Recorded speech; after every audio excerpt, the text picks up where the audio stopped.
Hi, Billy the Artist here, and we are back with how to draw more Harry Potter characters. Today we're going to be doing Hermione. You've asked for more characters, including Hermione and many others, so we'll be doing some and getting them online as the weeks go by. So anyway, here's the first one. We're doing Hermione, but remember, we have done Harry Potter, how to do his portrait, and then from Fantastic Beasts we have Newt Scamander, we have the young Dumbledore, and we also have Grindelwald. If you've seen the second film, spoiler alert, but this is when he kind of just gets ready. He looks a bit dishevelled, but he breaks out from jail, and then everything carries on, and we're waiting for the next film.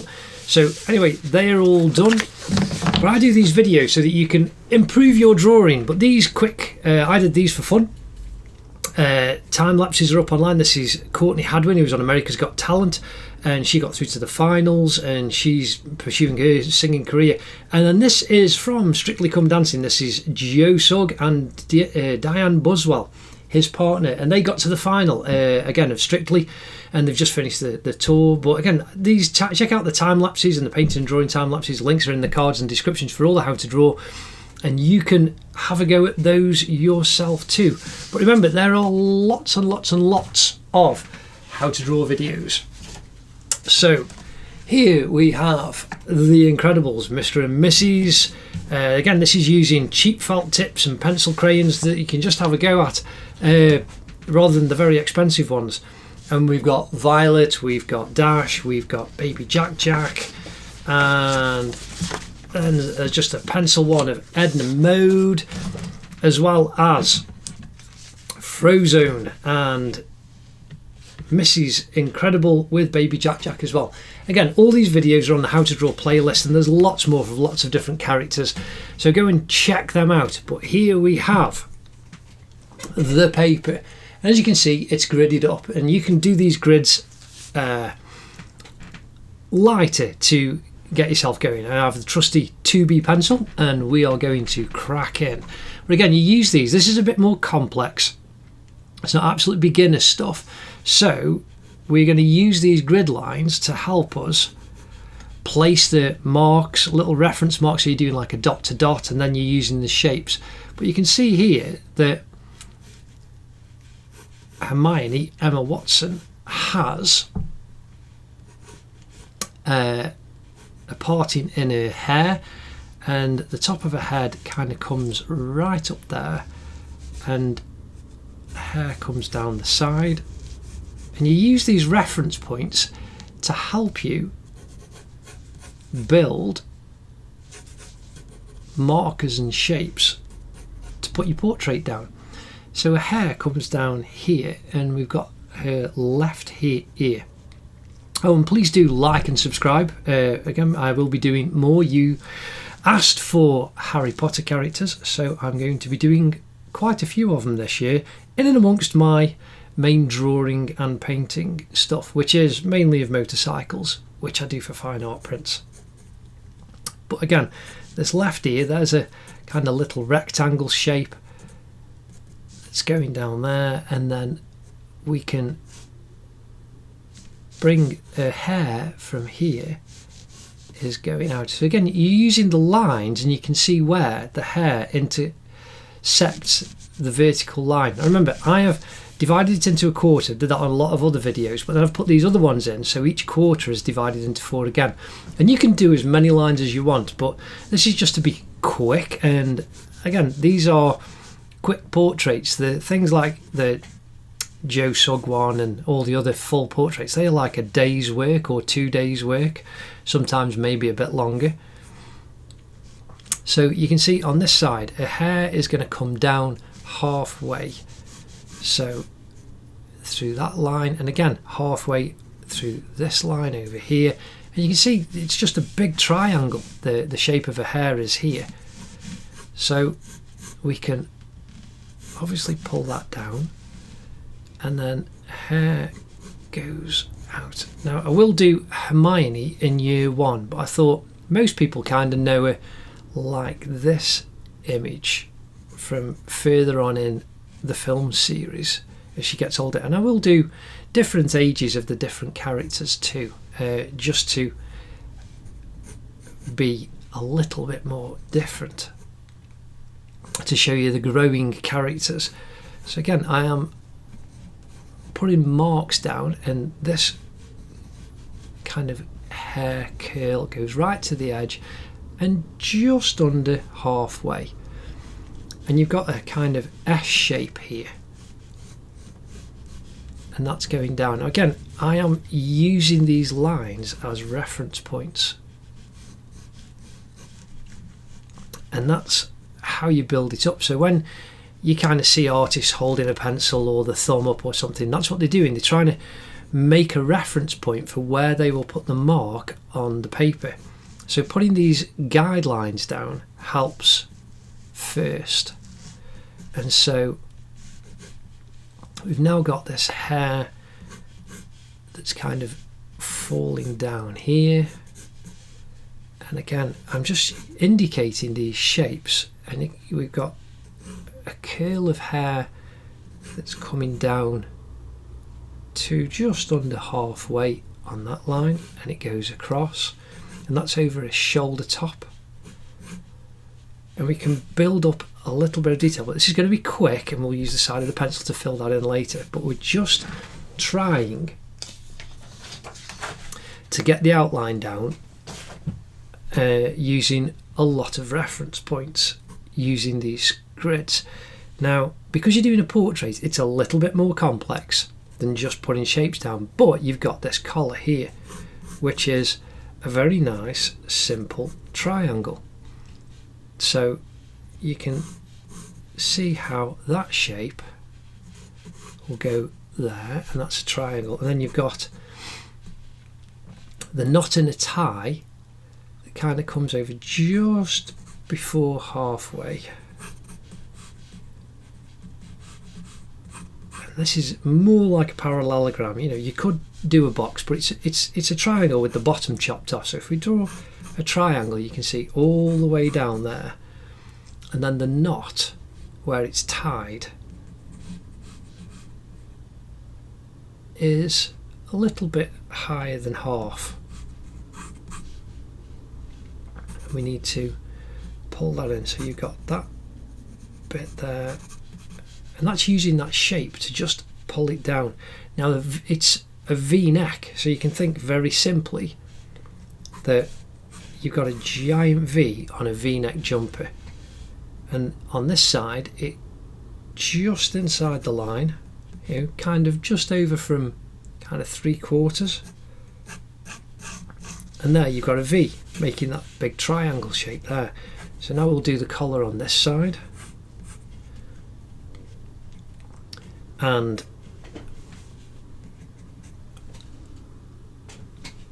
her collar is going to go up. So again, we've got a bit of a triangle, so if I just draw that in quickly, and we can just build the shapes up. So that comes out, and then it drops down as a straight line. Well, it'll curve out a little bit, but we can add a little bit more detail to that in a bit. Again, we've got a little ellipse here, which is the button on the inside of Hermione's collar, and then the collar joins up, and then you've got the tie that goes out.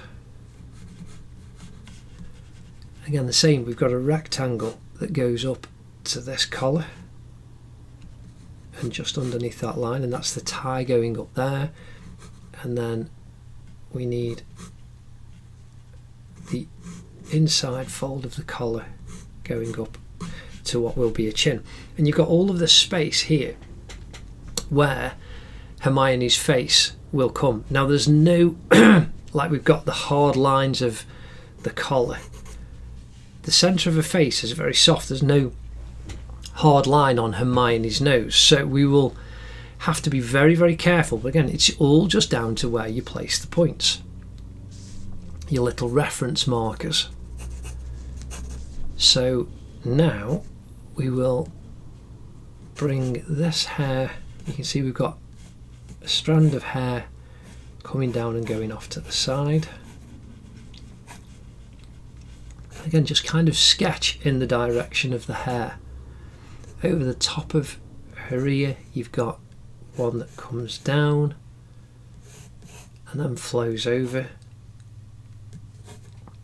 and then this one goes just past the halfway.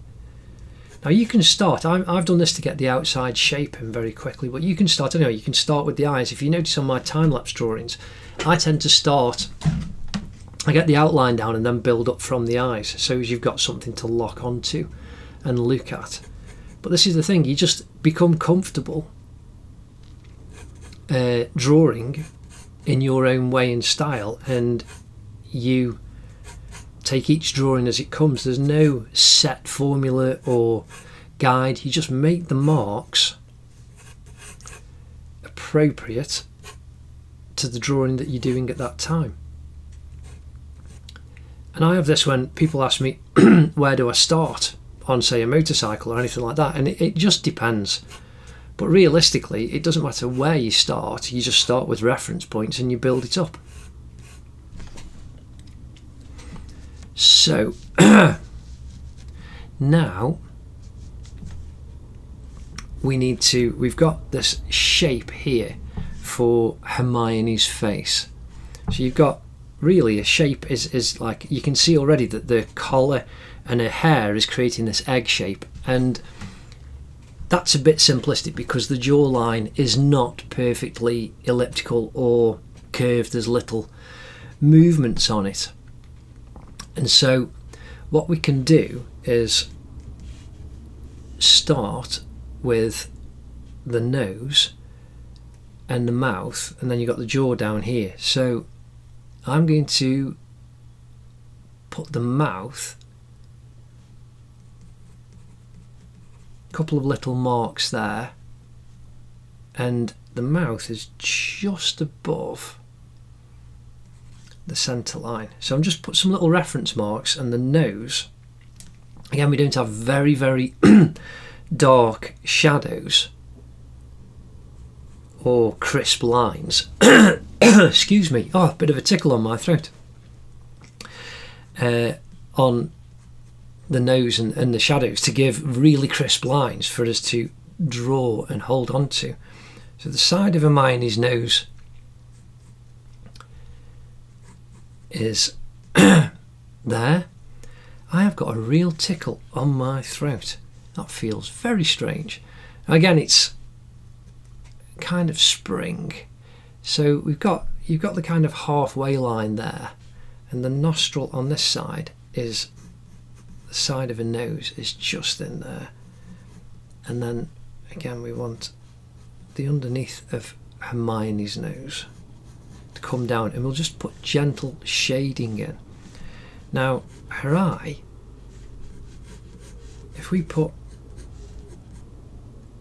a couple of markers in, I'm just going to put like this little rectangle very lightly, but we need Hermione's hair up here that comes down, and the side of her head. So you can see the actual side of her head is totally inside, just inside this construction line, and it starts to curve in about 2/3 of the way down, and it just comes over there, and that'll help us to guide and place Hermione's eye. So there's a cheek coming down, and we know that it's going to come down right the way to underneath. You can see where a nostril is, onto the top of where the collar is as well. So you've got this slightly angled line coming down, but there's a little curve on a cheek. That does come down. So we need to bring a chin over it, and it's not flat. You can see it's slightly lopsided. So I'm doing a construction line there, and I'm going to do one out to help the direction of Hermione's cheek. And that collar will then go up right the way up to the top. So we can bring that out, and then her cheek just goes out a little bit more, and it goes right the way up. So now, on this side, from the earlobe, you can see from the top of the earlobe, you've got a slight, like kind of kink, a little, very, very slight D. So if you think of a big capital D, but it's just very, very slight. And then that line is going to come down. It's going to be below the nose. And then we want that jawline coming right the way over. And you can see how you're getting the shape of the outline of Hermione's face to give you more reference points. So now we'll do where the hair goes up and over. We'll do a little line up there, and then we've got this hair in the centre of her forehead. And now we can really build on the eyes. So her eyebrow is going to, it's below. So you've got this side of her ear. I am so sorry that I am coughing. I will possibly have to go and get some water. So this eyebrow starts in line with the top of where the hair goes over the earlobe on that side, and it's at a slight angle. And then I'm going to draw another line above for the top of a line. Now you can draw a rectangle all the way, and then you can do the points on the end. Now this eye is where the tear duct is in line with the nostril. So we can draw a bit of a box, and you can see that the corner of this eye is a little bit over from where the parting is up here. And then we've got the shadow on this side of the nose coming down, and then this eyebrow you can see starts there and then goes up, and again you've got a long thin rectangle, and you're just using the kind of reference points on where to put everything. And then this full eye comes down inside, and so that box was fairly well placed for that eye.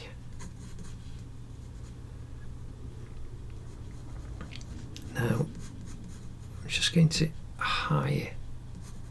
raise up the nostrils a little bit, and then Hermione's lips. So we've got the indentation above the top of the lips, which is just like a tiny little egg shape, and the top of the lip on this left side is right on this centre line. And so we can then draw that top part of her lips, and she's got that little smile,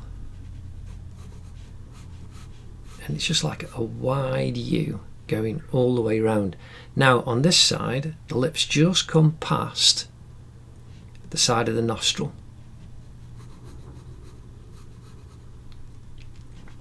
and then you just feed that line out to join. And so there you can see the lips coming together and the shape starting to form the full shape of the mouth. Now, remember, lips aren't just an oval. You have got all these little complex shapes within them. So we can bring the chin line down. Got a little bit of shadow there. And this is how you just refine your outline as you go. So now we need to put in the shape of Hermione's eyes to the outside. You've got the curve going over within, and you can see just underneath the eyebrow, so you've got the curve, and the point comes right the way down, and you've got the bottom curve that then goes up, goes right the way round, and you've got a lot of a pupil showing. So there's the end of our eyebrow, and you can see it's over and in, and we need to bring that down and right round.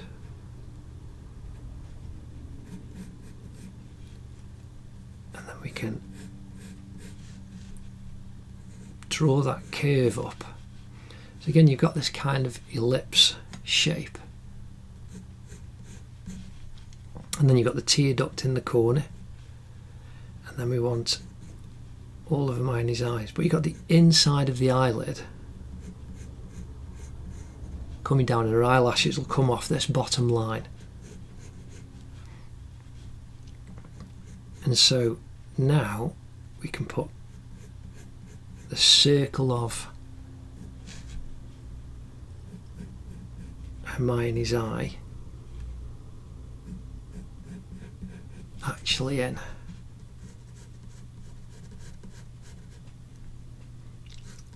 And then the fold over the top will go there. Again, we'll leave this highlight white, so I'm just indicating it there. Now, the eye on this side, the tear duct, is very similar. It's just inside where the edge of her eyebrow is. And so I'm going to draw inside that little rectangle, that square up.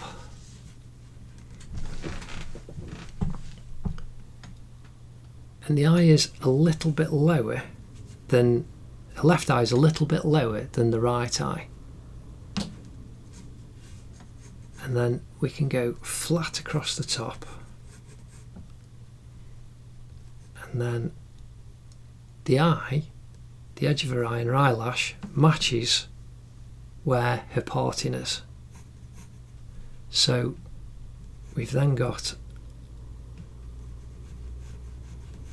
a V shape there, and we can curve that around and bring it back to where the tear duct is.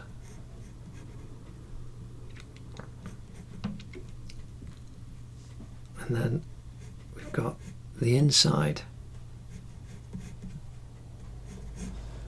of her eye that comes up to the tear duct. I mean, just start giving a little bit more definition. And now we can put our other eyeball in, and that's a little bit closer to the inside of a lower eyelid.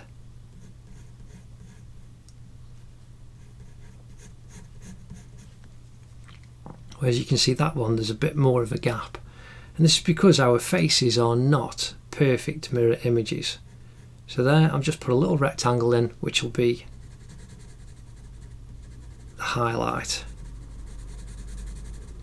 And I've just filled in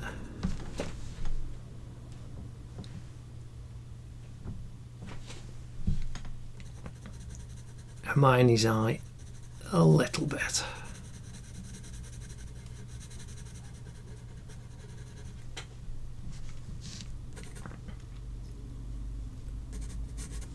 And so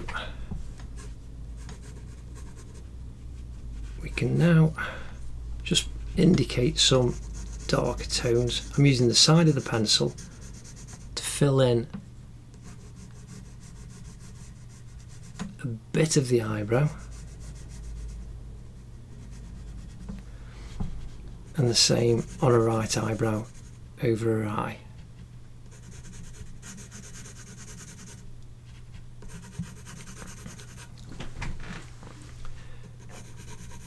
And so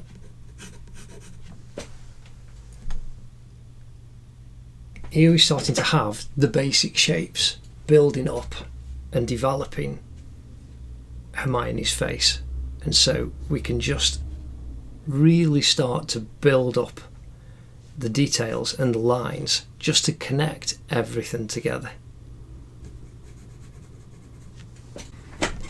Now I'm just checking the placings of the eye, and I'm not happy with this one. It needs to kind of move over a bit, so I'm just going to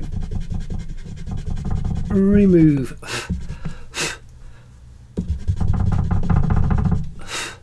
that eye a little bit. And again, even things like, again, I use a putty rubber and a Mars plastic eraser, and now because I've got a lot of lines there, I'm going to start using a piece of paper underneath to stop my arm from smudging it a lot. And that eye needs to come up a bit quicker.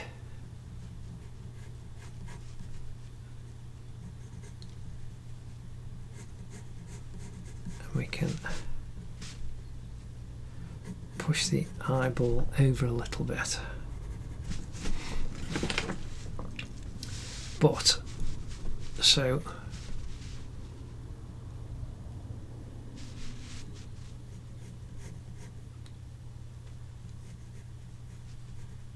push the shape up underneath there, remove that slightly darker line,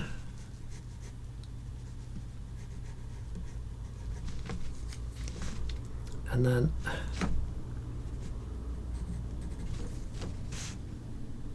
if we use your pencil to size up, so that's where that eye is going to start from. And then you've got the same kind of width.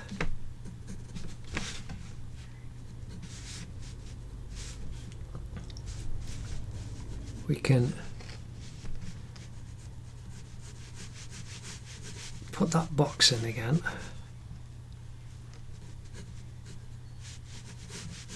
And we can move this eye over completely. And within that box, we need a curve going up over the top.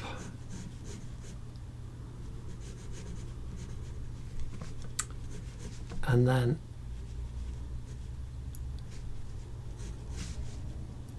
we've got the curve underneath Hermione's eye.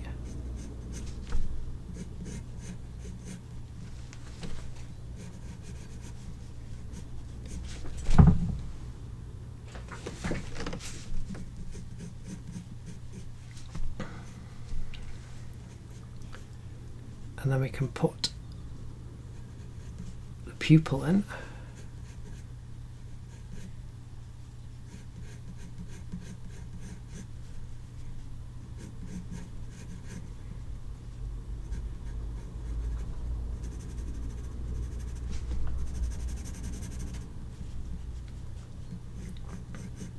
And then the inside of the lower eyelid and the top.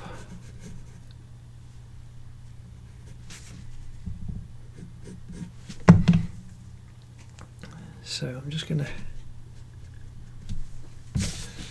remove a little bit. So that's a bit better.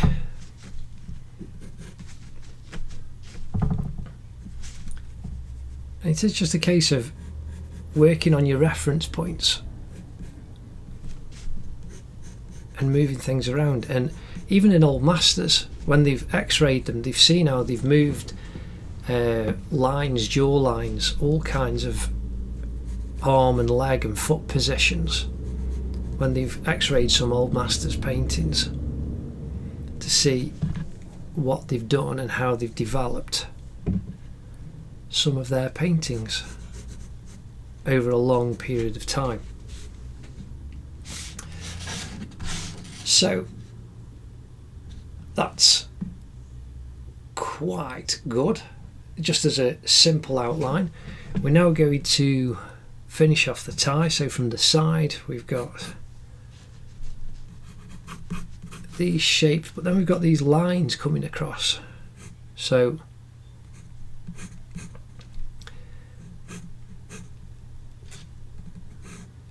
you can see how just a simple line, you can just indicate. We just want a little wiggle for that one and wiggle on the top. In fact, that's on the inside of the collar.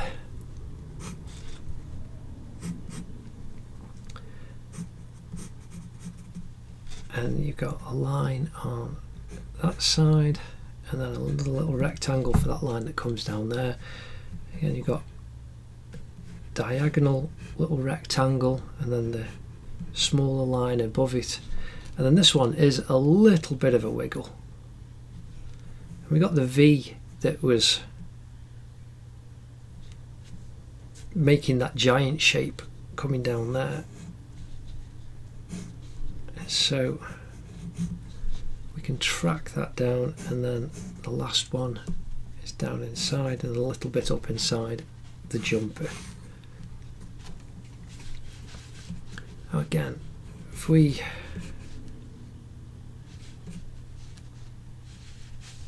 bring, you can see from the mouth, the shoulder goes underneath that hair down there. And again, on this side, just a little bit below, we've got the hair starting to cover the shoulder. So there is quite a basic line down, and we're going to remove now the construction lines from inside the face.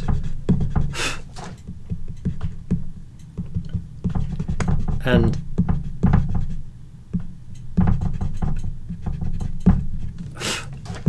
from the rest of the drawing where there's large white areas.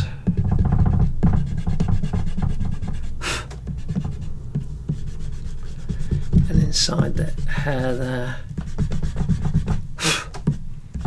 And it doesn't matter that you will just remove these lines and some of your actual drawing lines, because you'll just build them up, because this is such a preliminary stage. So I'll just lightly remove those from above her head going to the edge. Again, you don't have to put your construction lines down as darkly as I did on here, because I want you to see the lines purely to help with the drawing. So there we can see Hermione, basic outline down. I'm now going to build up the strength and intensity of the outlines. Now I can very faintly see my construction lines that went down, but I know that, like I say, this is a very dark line that goes up the side of her head. So I'm going to build that back down, and where her chin is down here,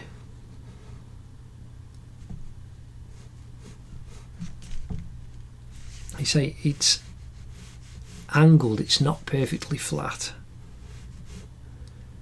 So that comes in and then just curves. And then up to a mouth, you've got the side of the jawbone line, and then it just kind of slightly curves out to this cheek. And the cheek has got a curve going, a very slight curve going all the way to that side. And then you want those little bits of hair. You want this hair coming all the way down. Again, I'm going to build up the hair over the top. And this hair that comes up to Hermione's parting.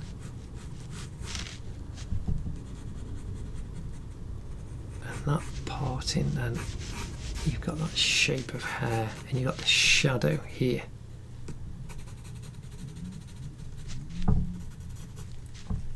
And that line goes over it, and then you've got just inside where that construction line was, you've got the shadow line where the highlight is.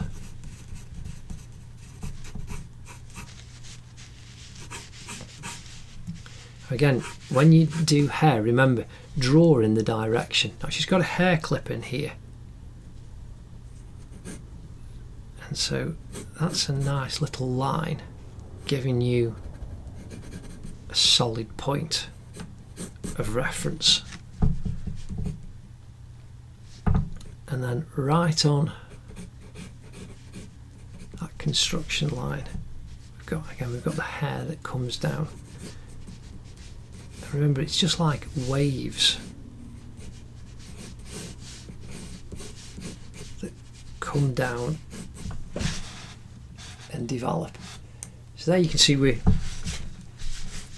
delineating the side of a jaw. Now this side, it's not dark. Remember I said earlier that this is a very soft picture and there aren't many hard lines, and the hair, the shadows in the hair are what produce a lot of them.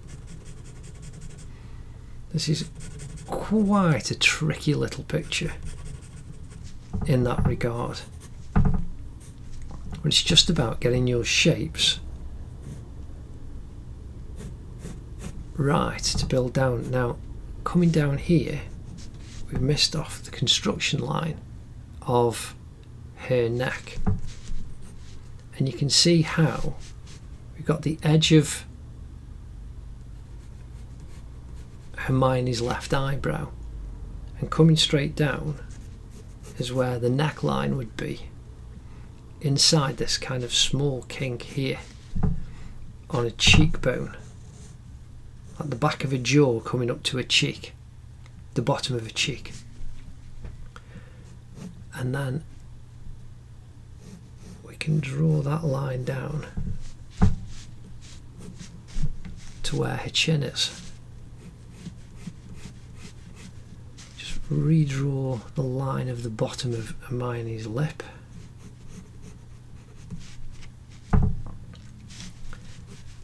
Now, the tone on her face is very simple, and obviously we've got this little bit of shadow down this side, but there's not a lot.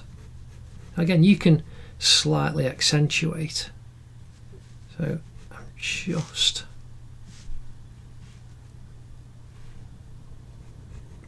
popping the nostril and under bit of the nose in between the two nostrils, the line back in,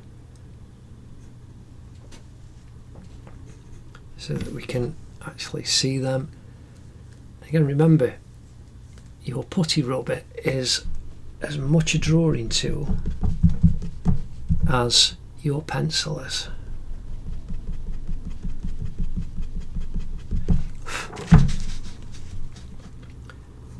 We've got the little shape, little oval shape in between the nose and the top of a mouth.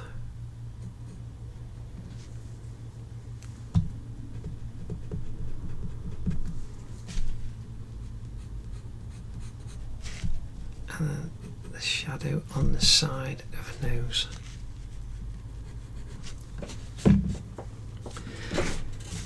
Now, what I'm going to do is just finish off pulling. So you've got the shirt that comes right up to a chin there, the inside of a collar, and that comes up to in between a nose. We've got that curve that comes out, then down to this point here, and then the shape going down to the corner of that collar. So now we push that collar over where the button is. Little bit of fabric there going from behind the inside of the shirt to the up of the collar from behind the button, and then what we need to do is bring that over a little bit, because that's way over and there's not as much neck showing. We can bring that down, and then that will go up into the shadow side of a collar, and then that comes down to the point of this collar, which is a little bit lower than the right hand collar. So there you've got those outlines really starting to show everything up. So now I'm going to strengthen around the tie. We've already put the shapes in. There's the inside of the collar, and then the side going up under the collar of the tie starts by the button and just goes up inside, and the same on that part, and then from the side of the tie in between those two lines that goes down to the v-neck of the jumper, and then that pushes out, and then we just want to delineate the v-neck a little bit more. And so there you can see the outlines much stronger. So again, now we can pull this ear, strengthen the ear up as the lobe goes round underneath up to the hair, and then indicate the little earring, and you've got the little parts of the inner part of the earlobe going up to the hair.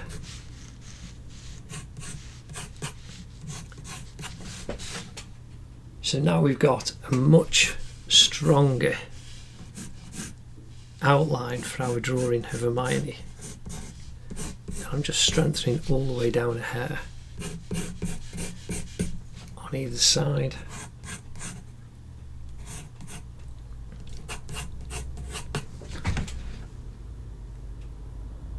So that's a very, very simple outline.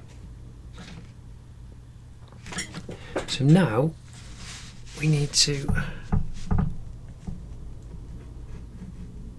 strengthen the nose.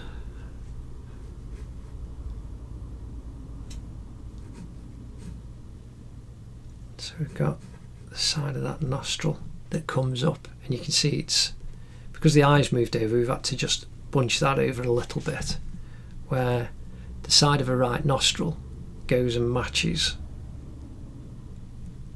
to where the tear duct comes down. And then we've got where the shadow is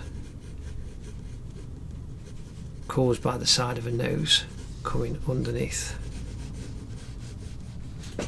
Now I'm very lightly using the side of this pencil. You can use a different grade, We're going to start just gently, very lightly, filling in the shade. And there's no real massive areas of highlights, so you could use a HB or a 2H, but if you use, I found the 2B the most versatile pencil, and you can see I'm just coming right the way across Hermione's forehead, and just filling in that big shape very, very lightly, and the tone is just starting to darken a little bit.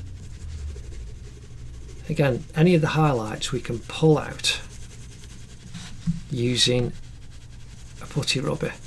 So now I'm filling in down her left cheek,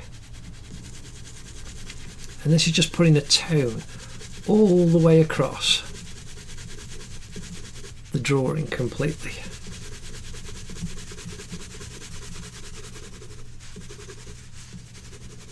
Down underneath the chin and into her lips, under the chin, and then down the right cheek. And remember, just be fluid. You can practice this just on a piece of paper. Just get a pencil and practice doing wide, simple strokes. And it's nice and simple. So again, I'm now doing the neck. You can see the brightest part is here in the shirt, and the shadow on this side darker, coming lighter right the way down to this point here. So now there's a bit more shadow down this side of her head, and coming down to the eye underneath that eyebrow, and then a little bit of shadow underneath the left eye, and then coming down to the left side of her nose.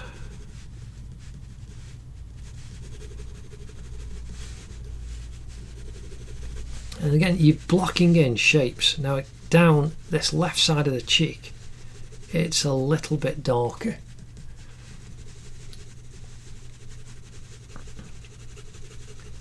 And you're just filling in areas of tone, making shapes with the side of the pencil coming all the way down. Now I'm on the neck. It's obviously a bit darker where the shirt is, but I'm just filling in large general areas. Now you got over, there's a highlight here right on the edge of the nose, but over the top there it's a little bit darker. And then again, so you've now got the front of the nose, the bridge of the nose coming up, and you can see there's a highlight there. Now we'll pull that out finally using the putty rubber. Now the same thing with in between her two eyes and her eyebrows, just a slight tone darker, and the same thing underneath the hair. And so I'm now darkening down the right hand side of her head, which is a little bit deeper tone. You can see there's a light highlight there going up from, you've got a triangle of shadow, and there's a bit of a highlight.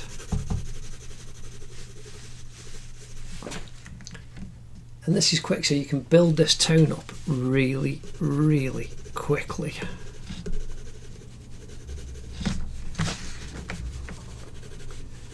Again, you've got the shadow shape cast by her nose, down underneath her eye. Follow the curve with your pencil. And again, over the top. And then the same with the shadow. You've got the cast, slight little cast shadow caused by the nose down here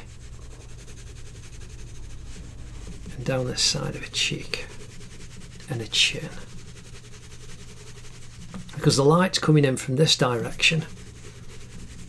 The shadow is going to be on this side more. This is a very, very softly lit, not as contrasty picture of Hermione. So you've got to be quite careful and quite gentle. I'll just fill a bit of tone in on the lips, and they're obviously going to be darker. So there you can see we've got a little bit of tone that's come in straight away. And so now what we're going to do is just get a piece of kitchen cloth. You can kitchen towel. You can use smudging sticks. I have one here. You can even use your finger. But I'm going to gently smudge. I'm going to do the lighter areas first. And you see, I'm just smudging this down, and it just softens everything over the top. And if you do the lighter areas first, and you're very, very gentle, and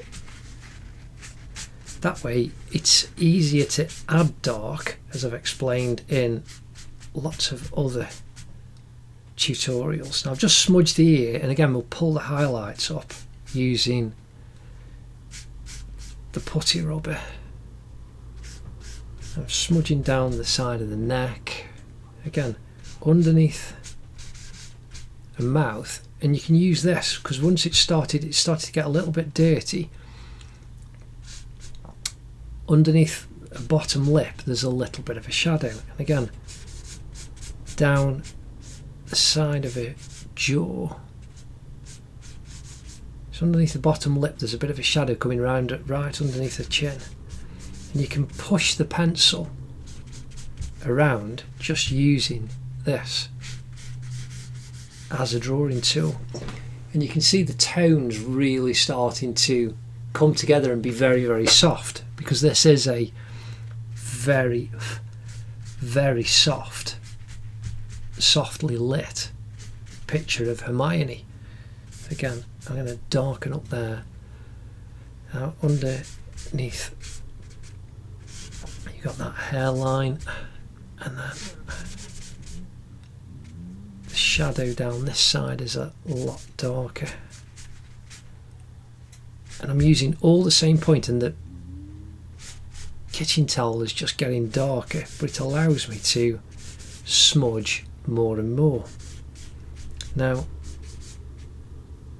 I really like, and you'll see in my time lapses, I really like using the smudging stick because it becomes like a pencil, but it's not got the crispness of the end of a pencil tip. So it allows you a lot more freedom to be creative with pushing your tones around. So now I'm doing this side, just darkening it a little bit.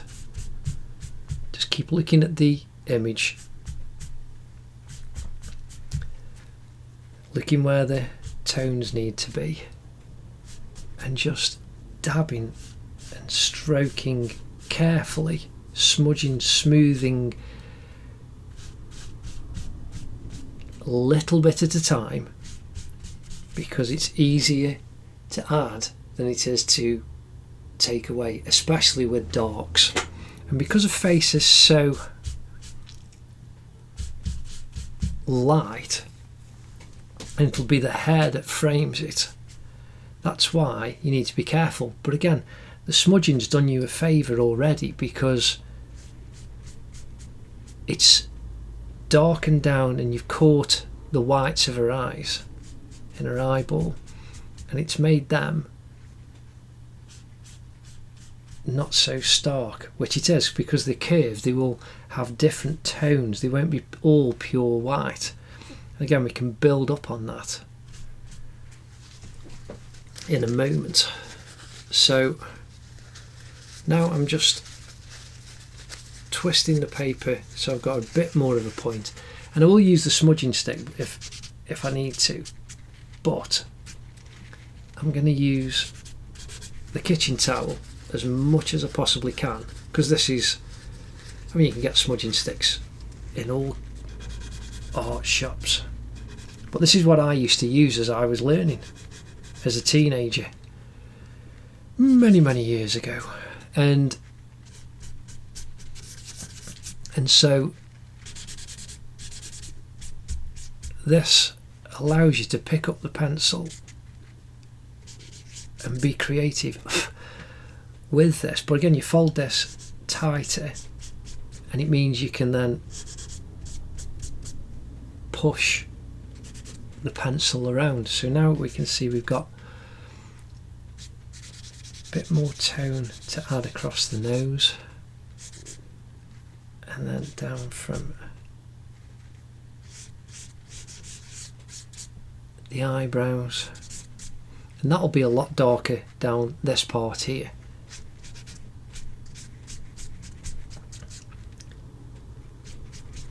Again, underneath the nose is a bit darker, but we can build that up, and you can see already that it's become very soft and flesh tone like just by smudging it. Now you can leave it and just use the cross hatching technique of pencil, which is fine.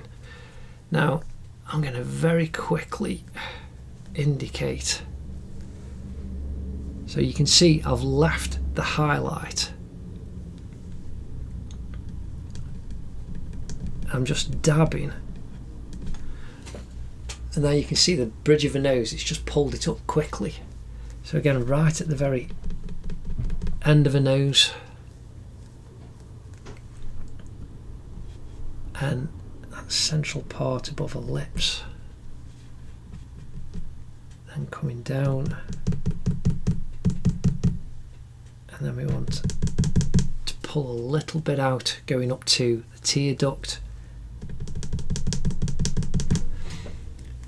You can see that that's just straight away just pulled up a little bit of light, again underneath the eyebrow.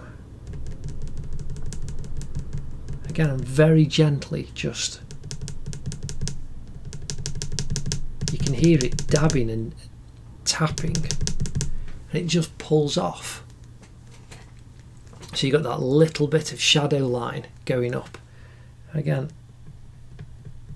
I'm now just pulling up a couple of highlights on that earlobe, again right over that eyebrow, and then up at the top of the forehead going up to where the parting is.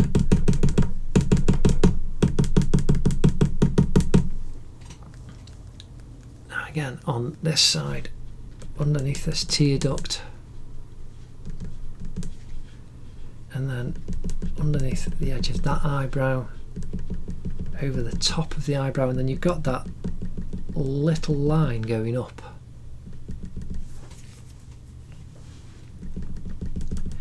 I left a little bit, and you can see how the tones are just starting to develop. Now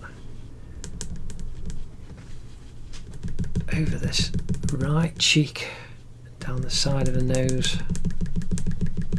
and this is what gives you the three-dimensionality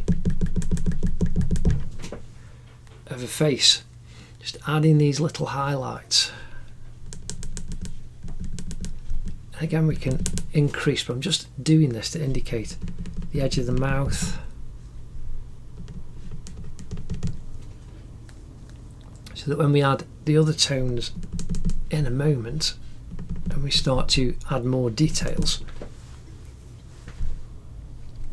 we've got a bit more shape and tone in the correct place. Edge of that chin, again, this part here of the chin, going up to the side of the mouth,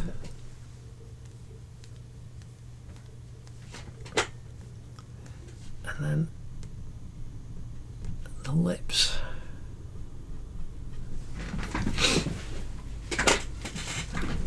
So that is nearly given me enough to work with. So that's quite good.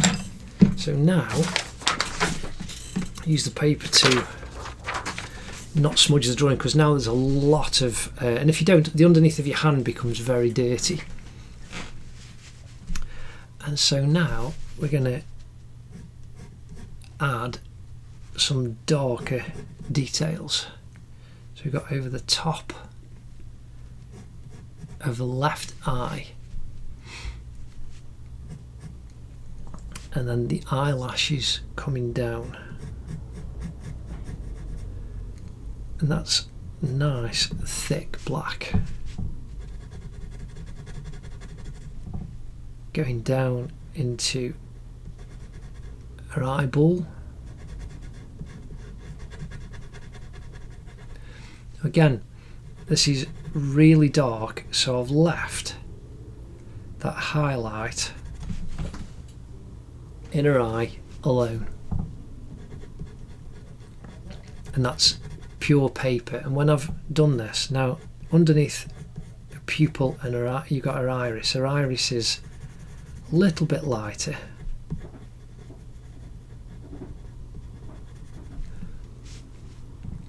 and then you've got, so the eye coming down to the tear duct, not as dark, and then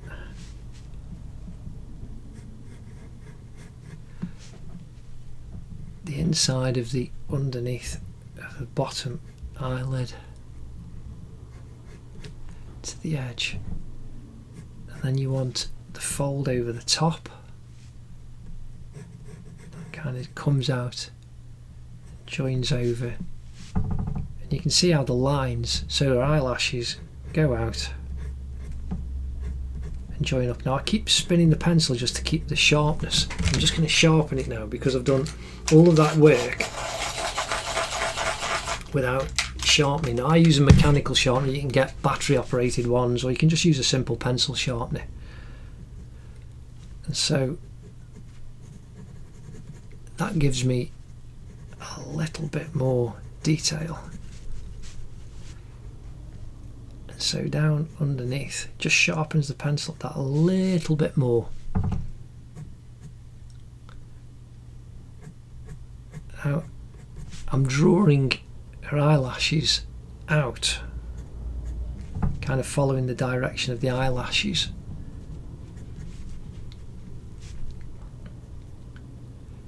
And by doing that, it's a little bit more realistic. So I'm darkening those ones up again. Now the darkest line, you can see the underneath of her eyebrow above the top. The darkest line is right at the bottom. Now where a tear duct is here, you've got a little bit of a fold line there as well. And so I'm squaring up that eye again, the top of the eyelid underneath, and where that line comes is to the end of the left eyebrow. And so you've got the tone, and so if you follow that line up and then draw the kind of eyelashes. Again, you can use tone, but do it in the direction. So I'm going backwards and forwards, but it's all in the direction of Hermione's eyebrows. You can see that's really giving definition now.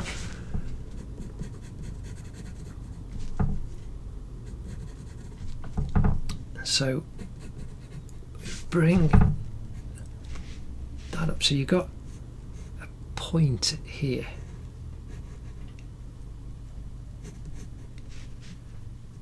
And the eyebrow goes thicker up to the top, where it then comes down to this point. So I'm just filling the tone in.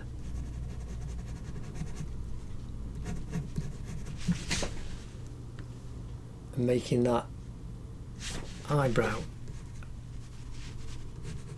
much more defined.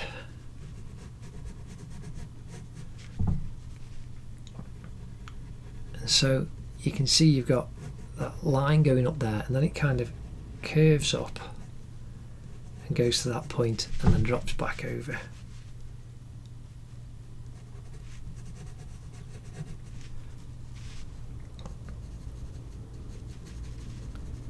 And I'm now going to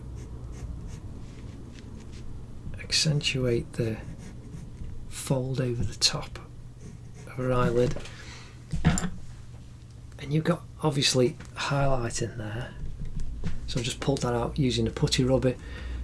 I'm now going to really pull the highlight out in a pupil, and again I'm pinching the putty rubber to allow me to get a little highlight in the corner of a tear duct. And then I'm detailing up the tear ducts, and then you've got shadow at the top of her eye,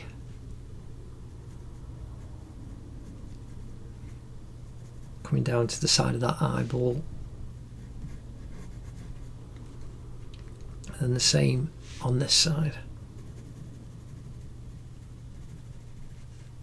And so the shadow underneath her eyelashes to the top of her eyeball,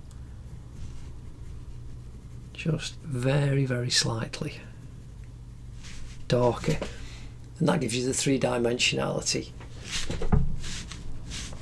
of that eye.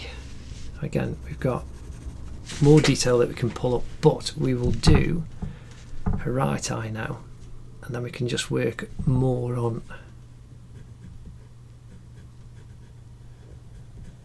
the overall detail of the face. So we've got here that curve of the top eyelid coming over where her eyelashes are, and then that just comes right the way down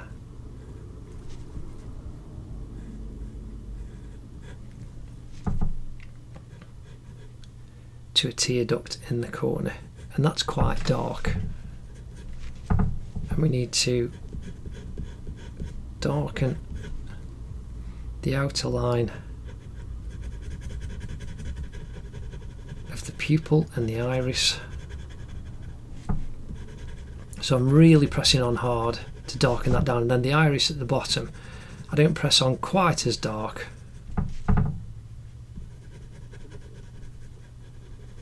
because there's a little bit more light down there.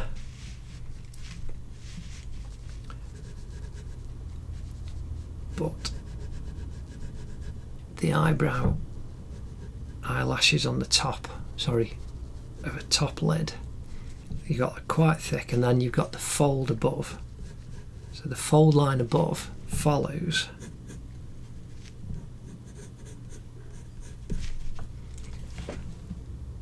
that shape, and then we can tidy that into the corner, and then you just bring out the eyelashes following the direction that they go.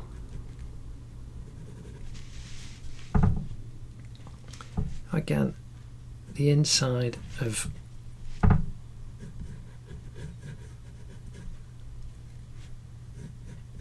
the lower eyelid, comes down and then up to the tear duct, and that tear duct is all in shadow. And then we've got the outer line,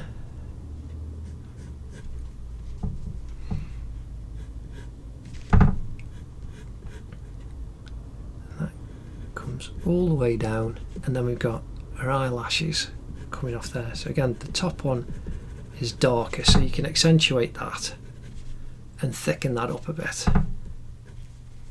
But then you want nice thin lines, so keep turning your pencil to keep your point off the bottom eyelashes, and they come just past the side of the pupil.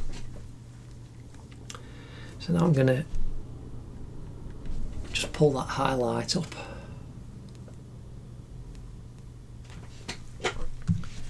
Now the eyebrow on this eye, you can see, goes very close, and it's very dark in the centre, so it's right above, it's kind of just looking out underneath her eyebrow, and you've already put the shape in.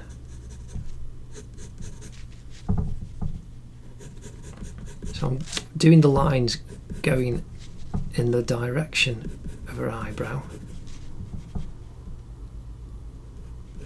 but then it's not dark all the way. It goes a little bit lighter towards the end where the eyebrow just gets a little bit thinner.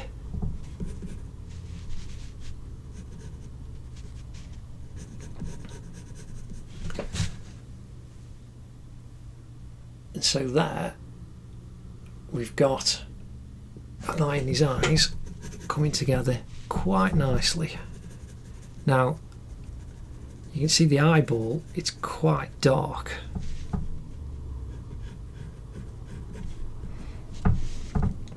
So we need to put the shadow in on the side and underneath the top eyebrow, eyelid. And you've got the brightness here underneath. So I'm now going to use the putty rubber and just lift up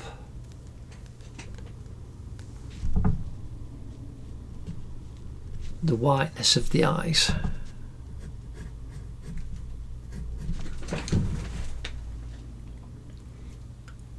That's looking quite good. So now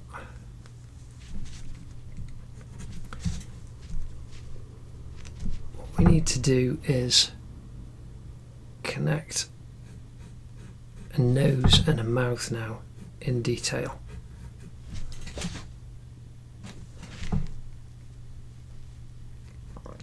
So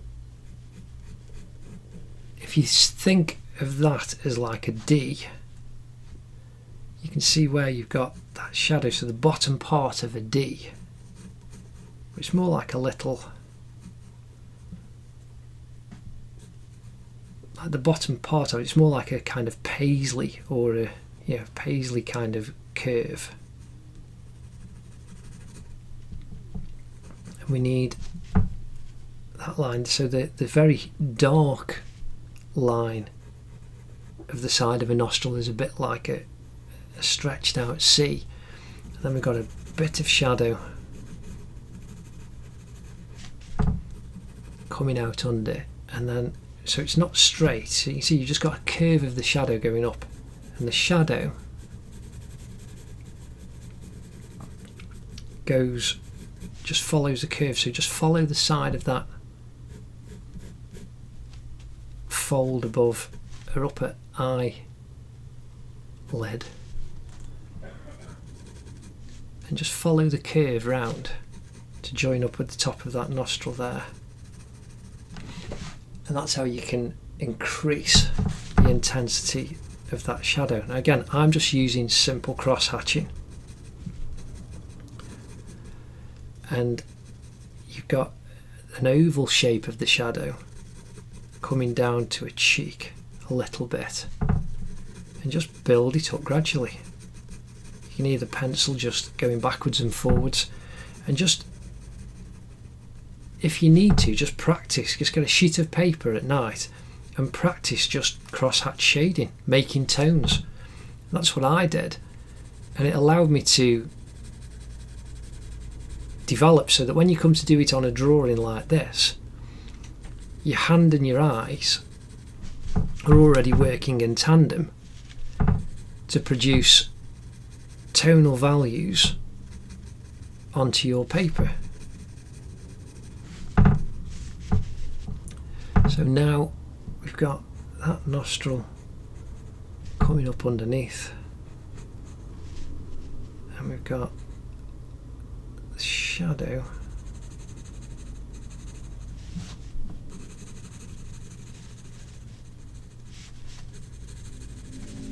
coming out and down, and you got a little bit more of the shadow underneath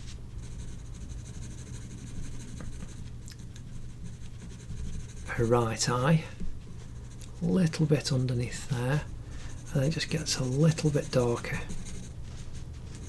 down the side, but it's not right to the edge. You've got a little highlight, and that's just reflected light, so you can bring the shadow all the way down, but just inside Hermione's jawline that you've drawn.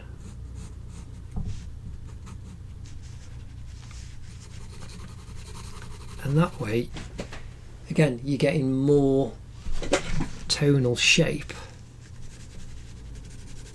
Now I'm using lightly again the very side of the pencil to fill in the shadow on that cheek. Again, coming up onto a forehead.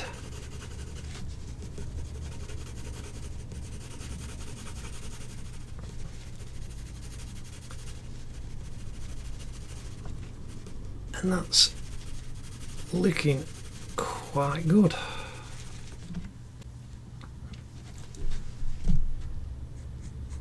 And so we now need to just delineate the left hand side.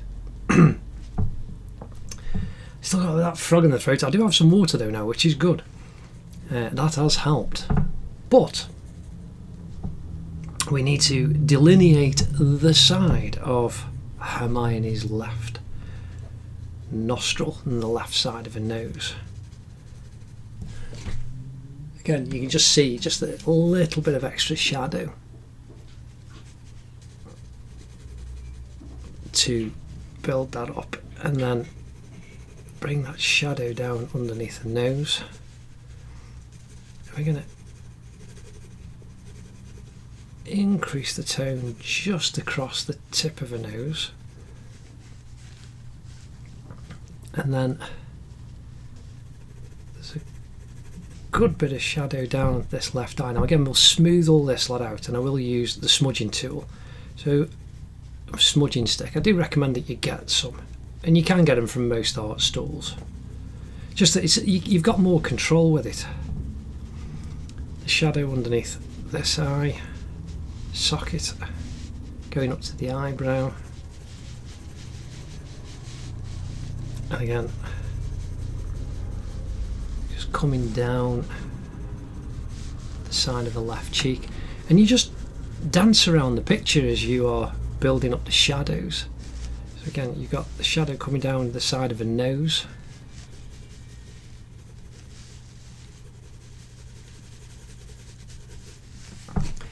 and that's how you just build up the tones, just dancing around and gently and slowly building it up. So you've got this triangle shape of tone down the left hand side of the nose, and this cheek area here has the most highlight, especially in this area here, but you've got a very, very, very little bit of shadow as the cheek curves over. And these are all little bits that you can do, and the longer you spend on it, like the time lapses that I do that take 1 to 2 days to do the portrait, that's where you spend a lot of time looking and studying. Now we're going to do the lips. So underneath the central part we've got, it's like a little U, very, very slight curve, and then it curves up and over and goes up to the left. And again, this left hand side, you've got a slight little kink, and then it kind of comes a bit flat, and then it goes a little curve underneath the top lip, and then it kind of curves over and flattens out, going out to the right side, and you see it just comes past the right nostril, and that's where it's the darkest on that side. Now the beauty of using a 2B pencil is it is soft, and you can get dark sharp lines with them, but the way that the graphite goes on the paper, and this is just cartridge paper, I use Daler Rowney red and yellow pads because I just like the little tooth on the pad. I don't use perfectly smooth Bristol board, which you can do. So now we've got the top of that lip, and the same going on that side. So that's like an M, you know, a stretched out M for the top lip. And we just need to remove the construction lines so that the delineation is there.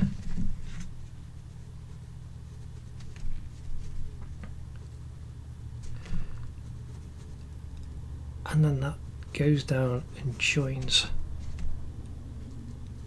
where the crease, where the line between a mouth goes, and then you can very gently shade that in. So the shadow, the light's coming from above, so you know that that's going to be a little bit darker than what's underneath, and you can see there's a highlight on that bottom lip. So you can see there straight away that the lip has got more shape and form. And I'm just softening off again the construction line going up to the crease in the side of a mouth.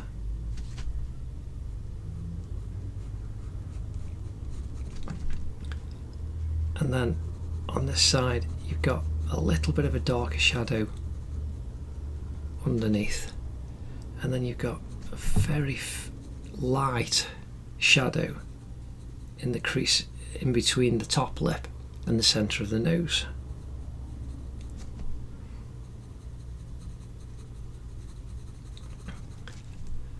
And then we can just darken that a little. So there you can see the shape starting to come together of Hermione's mouth.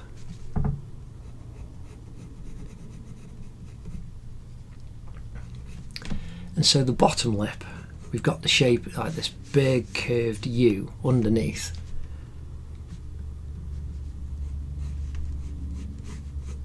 And it's darker on this side again than it is on this side, but you've got the shadow caused by the top lip just here. Again, I'm doing kind of vertical lines because your lips are creased, and a bit like the creases in your fingers, your lips have got lots of little lines in them, and you can use the pencil to cause and show that delineation of those little cracks, a bit like the eyelashes. So I'm showing them on the top and the centre of her bottom lip. And again, this is such a soft picture. This is why you've got to just be quite careful and take your time. I'm now just shading underneath the bottom of the lip, but not going over the central part where I've just drawn those lines. And then the shadow is darker on this side completely. And you can just fuzz out around the edge of the corner of the mouth.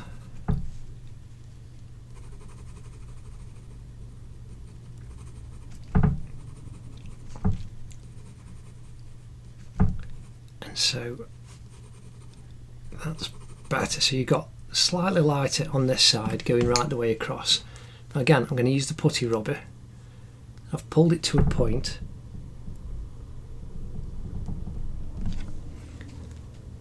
And you can see that just picks up her lip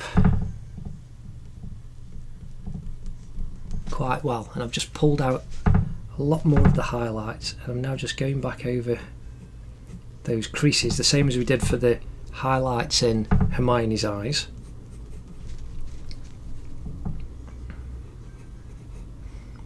And I'm really darkening down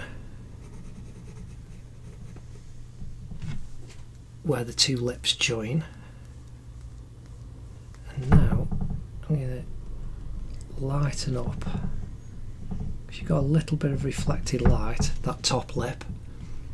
Again, on the side you've got a lot more lighter tones, again coming around underneath, and that gives you Hermione's lips.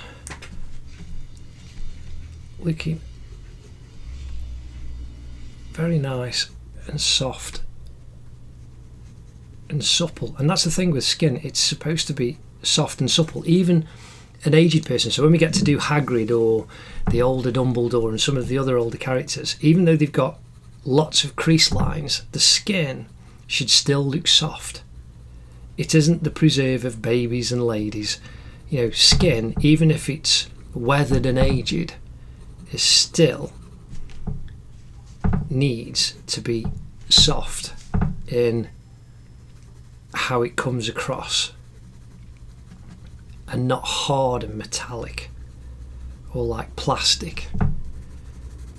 And that's all down to your tonal technique. So you can see now I'm increasing the tone in the nose, just to give that a little bit more shape. And now coming down underneath the nostril to the side of the mouth over the top lip, and then we've got the shadow that comes out a little bit more down the side of a cheek to join the shadow that you're drawing down the side of a cheekbone all the way down.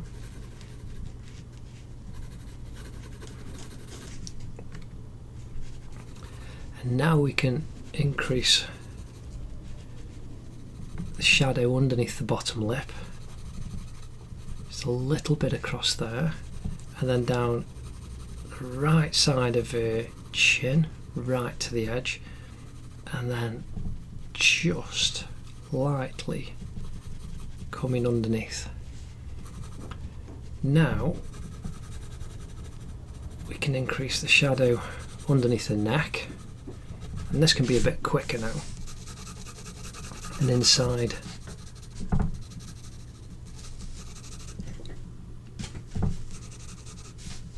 the left side of the neck, inside the collar.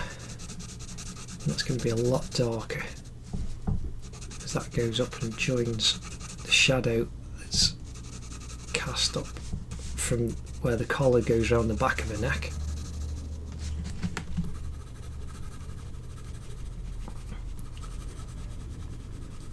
And then the chin all the way down to there.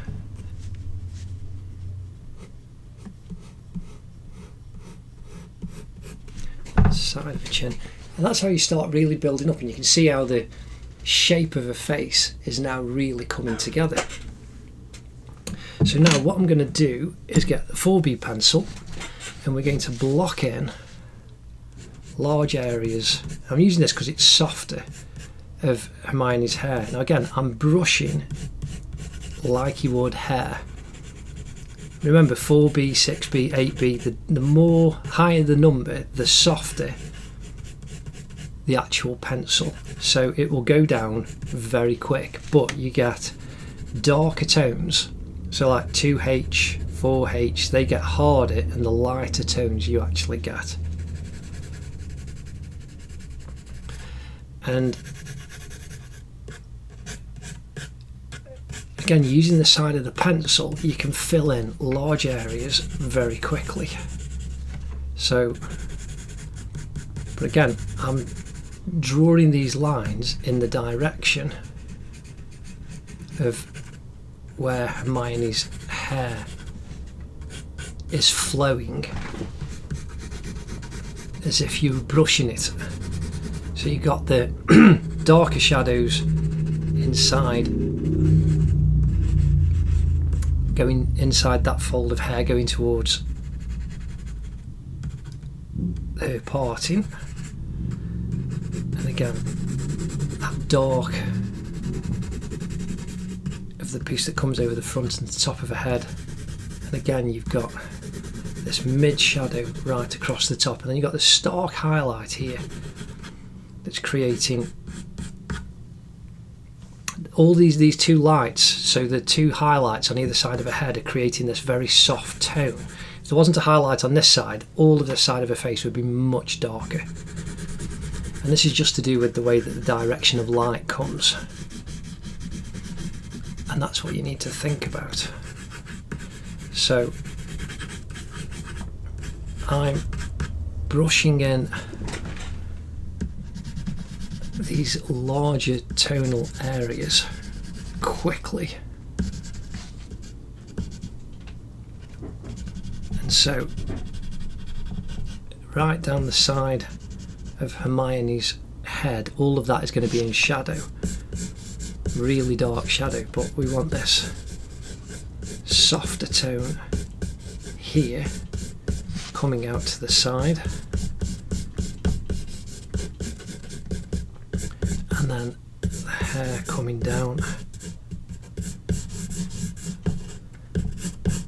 And this is mark making. Now again, if you do hair and you spend a very long time on it, you can make it look absolutely fantastic. But I'm getting these videos done in a couple of hours to show you quick techniques, and it's just about mark making. So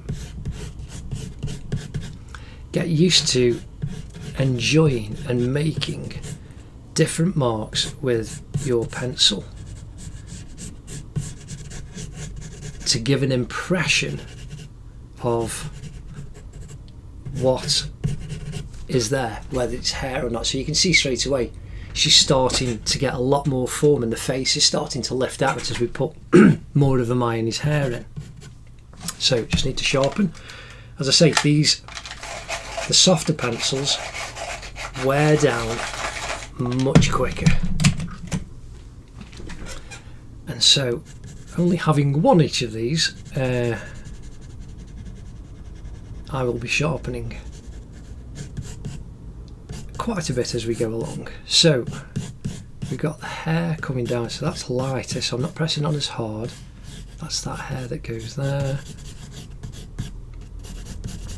And we'll have the dark underneath the earlobe in a moment. So need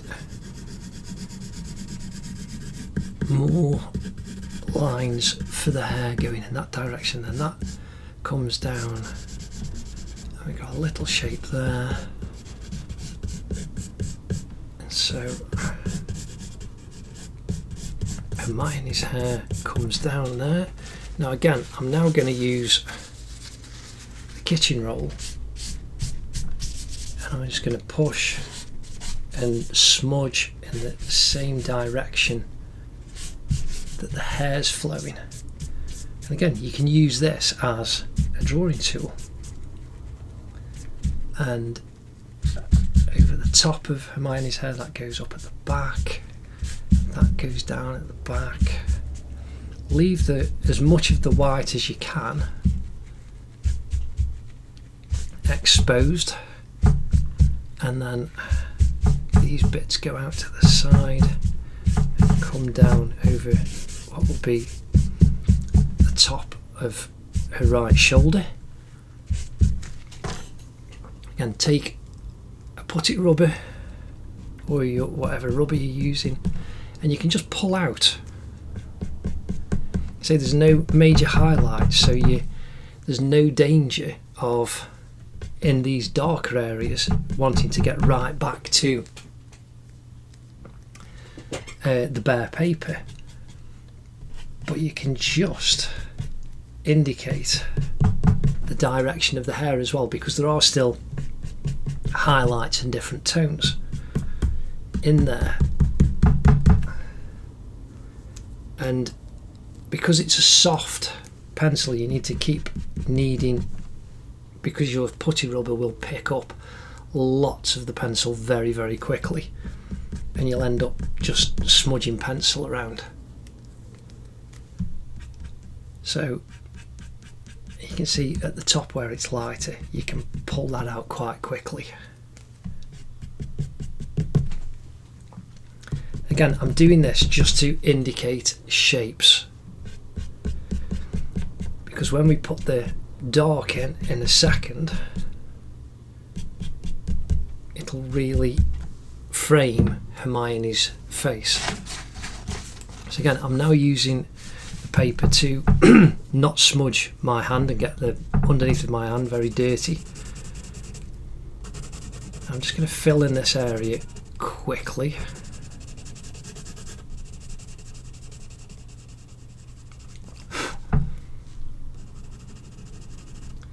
Going up to it, earlobe.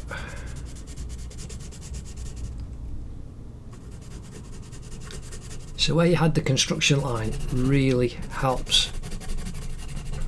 So now, coming down from her earlobe, you want lots of dark underneath, because the hair at the front is creating the shadow that's right behind, and then you've got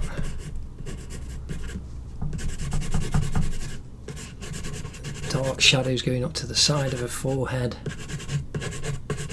and then you've got a little triangle of shadow there, another one above it, again framed by the hair that's cascading down and out to the side.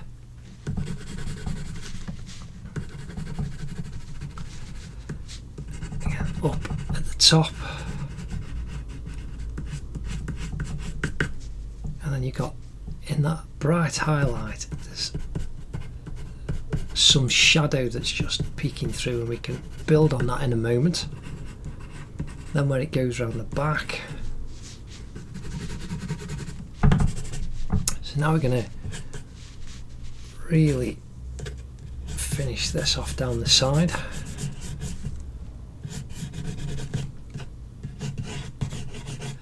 That hair that comes down, you can just do wiggles like S's as it comes down, but remember, follow the flow of the hair as if you're brushing it. And that really helps.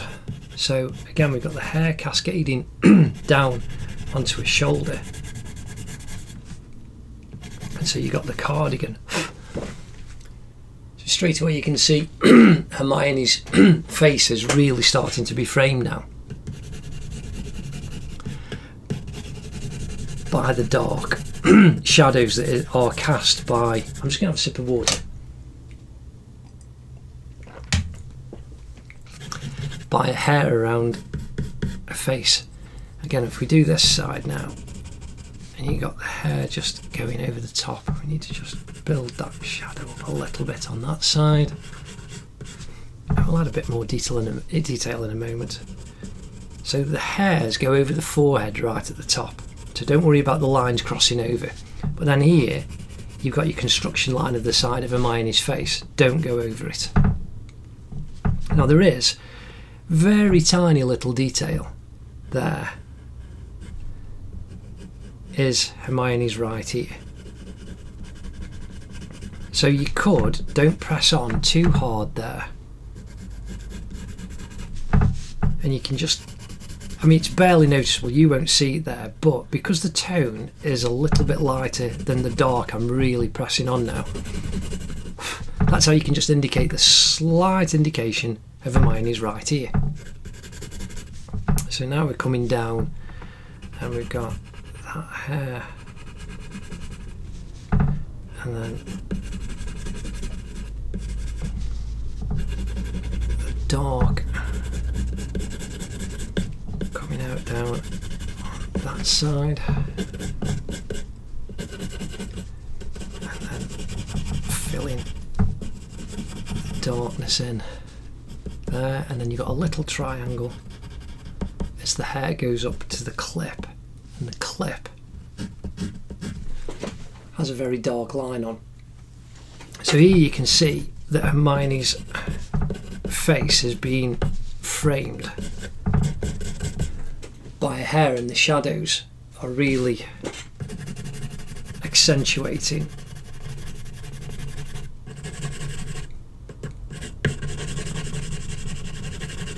the highlights that are on her face, and that's what frames it and builds it all up together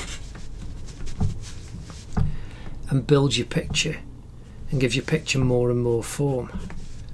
So I need to sharpen the pencil again.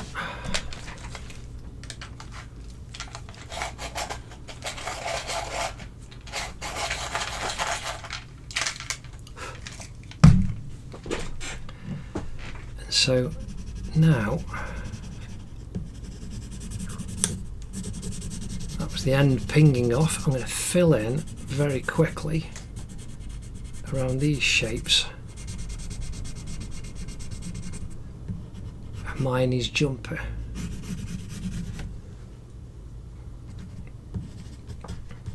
So here you can see the hair.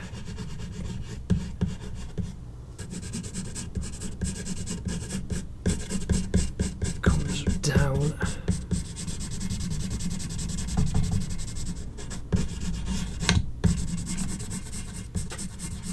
To the side.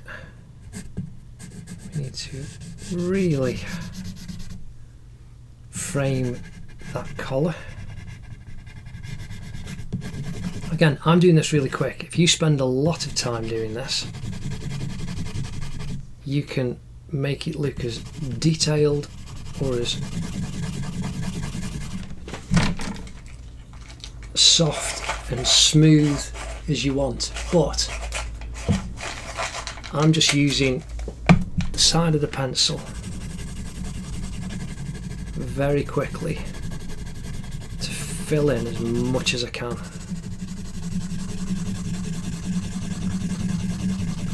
As quickly as I can. Because I just want to encourage you guys to keep drawing. Now again, to fill this in very, very smoothly, you can spend a lot longer than I'm doing in this real time now. This is about providing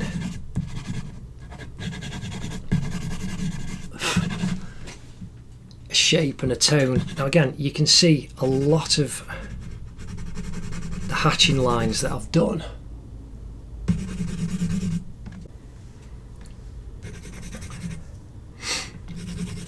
So we are just filling this in nice and quickly.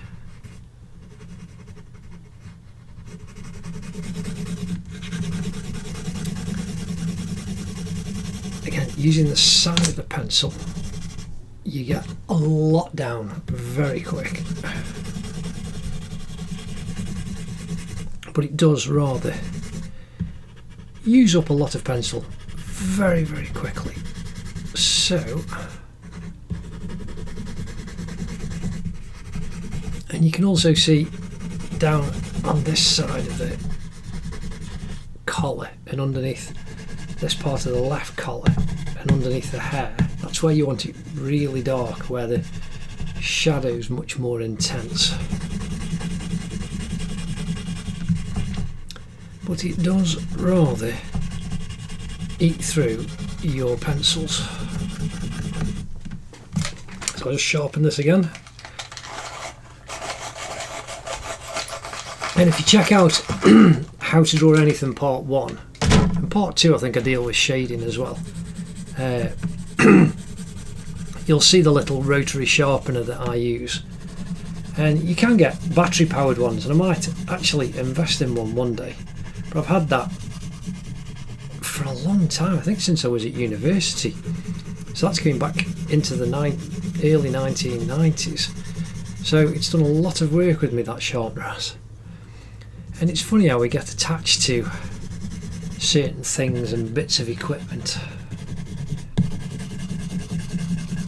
So, right, that's, as you can see, a lot of the jumper in. Now again, you can smooth out the pencil and push it around and use, obviously I've picked up a lot of pencil with just smudging that round a little bit. Oops, oh dear, that caught, see there was a lot of pencil on that, and that's now gone on Hermione's cheek, which I didn't intend. So I am very carefully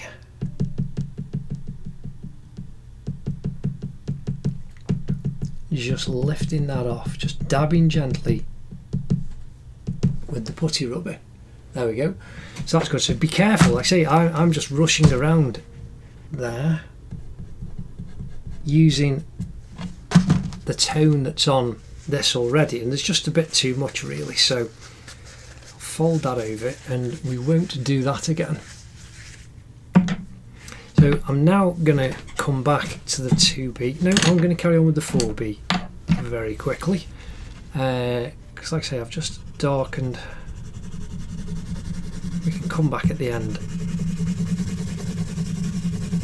As I say, as I've smoothed that, and then you can just, it's whether you want the lines to show or not. Again, you've got to go really slowly, but I press on very hard because I quite like the shine that you get, the bloom as some people call it, but other people don't, but I do. I quite like the shine that the pencils create.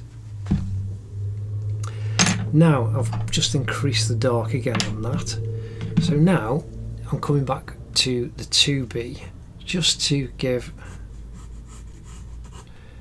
some delineation. We've got a bit more hair there. Again, be very careful with your hand of getting a lot of pencil on the hand, and you can just smudge so much. So I'm now quickly and lightly indicating the edges of Hermione's collar. So this one is quite light, so I've just gently filled that in, but a bit rougher than we did on Hermione's face, because we're going to smooth that with the kitchen towel. So we've got these shadows caused by the tie, and you've got coming down the edge the button, the part of the shirt where you push your buttons through, and you've got this nice shadow there, and then got a few bits of shadow on the side, and then dark right underneath the button, and then that needs to be a bit darker in tone. So I'm folding over the kitchen roll again because I don't want all of that black to smudge about. Now, smudging that down, you've got a lot of nice tones there. Now we can just build up the dark that's caused by the tie. Very slight shadow underneath. Now if I use the edge and just smudge the pencil where the light grey stripes are,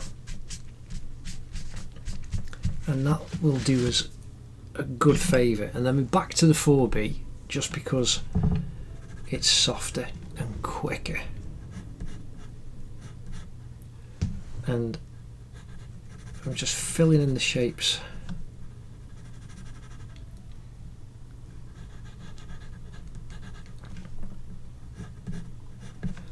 around the lines.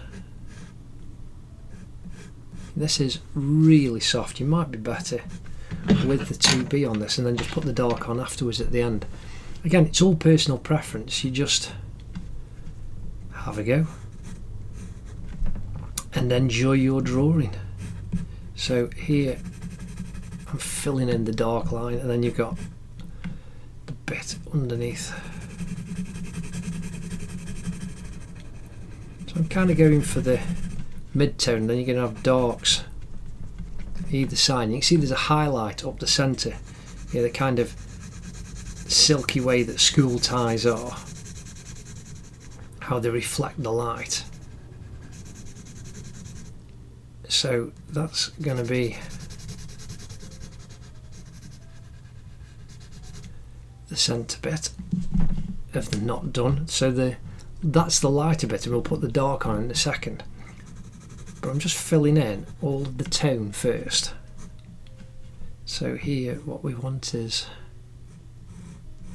that line coming down.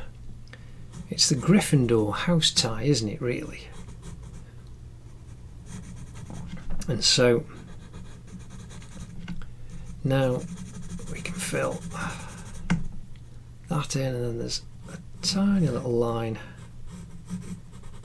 going off up there as it goes under the collar. Then we can fill all of that in. Now, as we come down to the main body of the tie, coming down to the V-neck, we've got this lovely wiggly shape.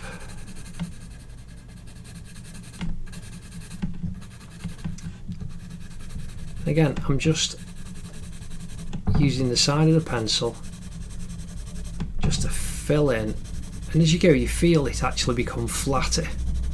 So don't turn the pencil over, use the actual flat to cover as much space as you can with your pencil. And so we need that line finishing off up to there. And then we've got those stripes are made there.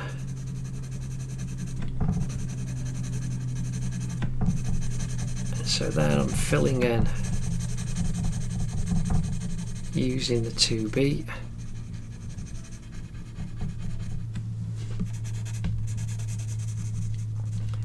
And now we've got the darker. So we'll start up here. So I'm using the 4B again now to create the darker shadow parts on the tie. Again, I'm just doing this nice and quickly, and let your marks be expressive. So we can bend that round underneath the bottom of the tie to create that shadow. And your marks create the shapes as you go, and it doesn't matter if you go over, because your main focus is Hermione's eyes. And so that's how you can get away with a bit more expressive sketching in the periphery parts, unless you want to do a full kind of photographic rendering or a very realistic rendering of a portrait. And again, you just got to spend a lot more time to actually do that. So now we want the real dark underneath there at the top. So I can just darken inside the centre a little bit. And now you can see a tie just really starting to come together. So now we've got a really nice dark part down the right side of the tie, going down to the V-neck of the jumper. And then you've got like a flame or an upside down teardrop. And then here you've got this fold that's pushing. And then we need to bring out that dark all the way down.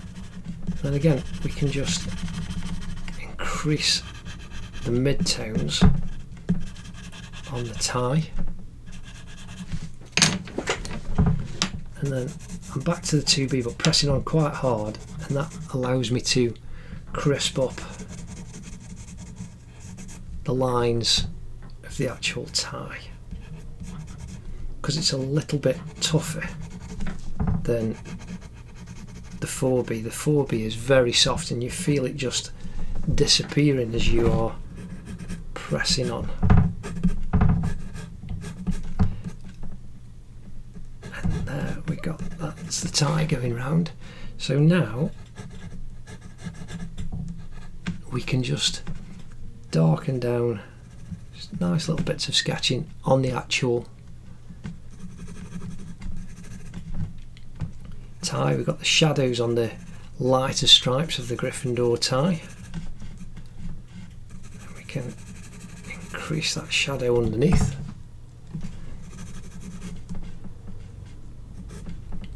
And the same going up underneath the chin, but let's just finish the tie off. So we've got the shadow on the actual grey stripes. And so now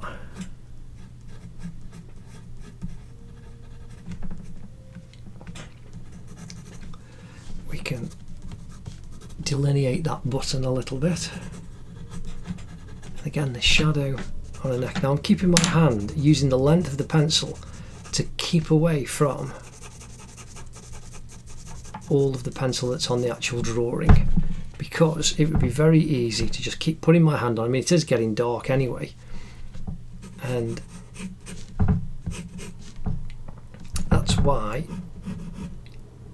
we use the piece of paper more. But even putting the paper on, putting your hand on, that can then start smudging the pencil as well. So just be careful of that. Think about how you're making the witching. But I wanted to get this done, get a lot of the dark down, so you can see how Hermione's face is framed. And now we need to build up some of the details in Hermione's hair, just to fill that in a bit. Now I'm just pushing some of the shadow down on this collar as well.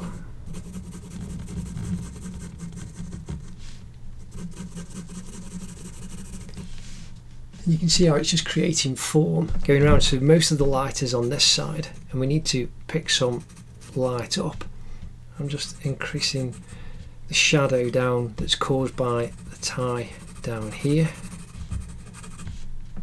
Now I'm going to use the smudging tool in a moment.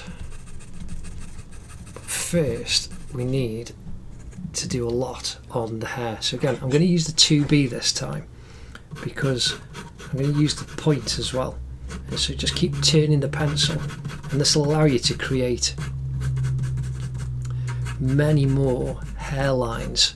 The 4B will disappear. You can use harder pencils like a HB or a 2H. It just depends to what level of detail you want to actually go to.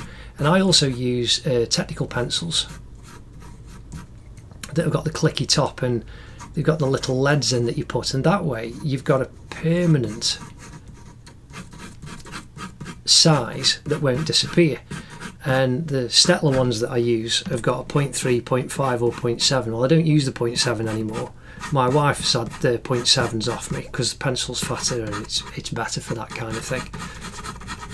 And she uses them on her videos for music theory. She's got all of grades 1, 2, 3, 4 and 5 of ABRSM, total music and practice lessons in 4K, and she uses the Stettler 0.7 pencil.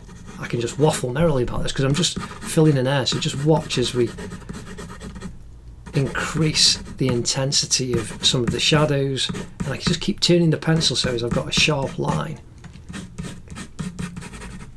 And so what I want to do is just be a little bit more careful in this parting, and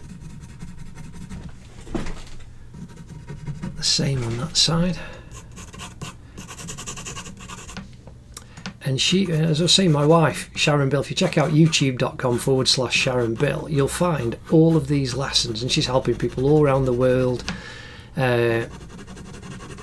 getting distinctions. Some have got 100% and some have got merits and some have passed, and she's just put a total comprehensive course of ABRSM music theory up and past papers, and it's really worth checking out. If you know someone who's into music as well and they're studying playing an instrument, then check out sharonbill.com and youtube.com/Sharon Bill for all of these lessons, and they're completely free. And she's got PDF information sheets that go with all of the videos, so do check them out and help them help your friends who are into music as well as drawing. So I'm now going to sharpen this pencil because it's getting smaller, and you can see there how the hair's already starting to look better. Again, remember, follow the flow of the hair, and that indication will, and here, because I've got the backing paper as well, I don't mind going off, because that's what you can do when you've got another sheet of paper behind, or you can just go straight on your board, and I don't mind doing that, but it means you can then work right to the edge if you want to.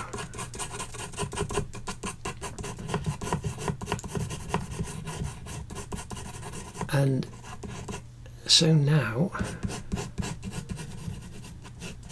again, you've got all of these kind of lovely midtones, and the 2B gives you a lot more flexibility in doing that, so you can use the point and get some great sharp lines if you just keep spinning it. And so you can see there how her hair is really starting to fill up and look a bit more detailed. Now again, here we've got to use the point. Might sharpen it and come back to this part in a second. We'll do the same as what we've done here on this left side, on the right side of Hermione's hair. So I will just pull out the highlight on that hair clip.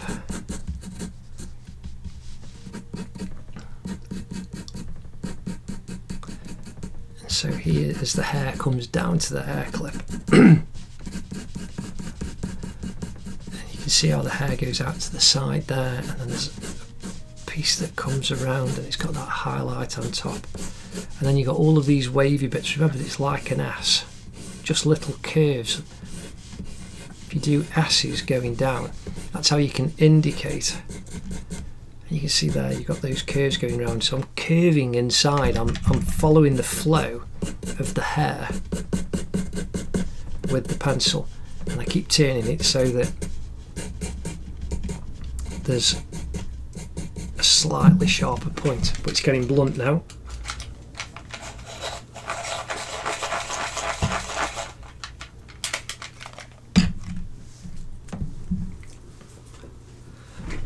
So I'm using the side to get this mid-tone. Again, I'm going off the paper because you can see there's a lovely... Oh, that's broken. Sharpen that again.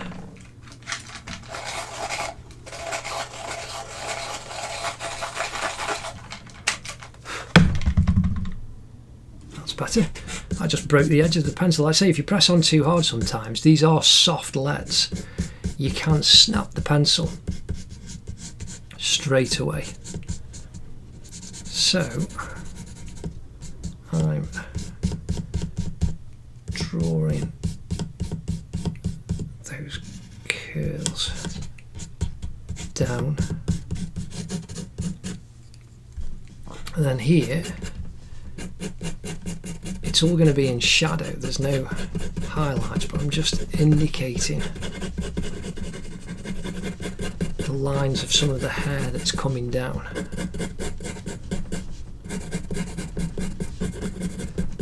And by doing this, you're actually feathering in the shadow that's on the side of Hermione's head into the hair, and it makes it more natural rather than being cut off. It's more graduated.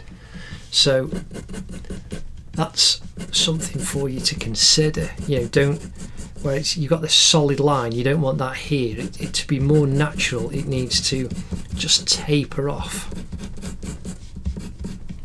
a little bit, so you can draw out the shadow. So down here we've got a really nice bit of shadow going in that space behind the hair.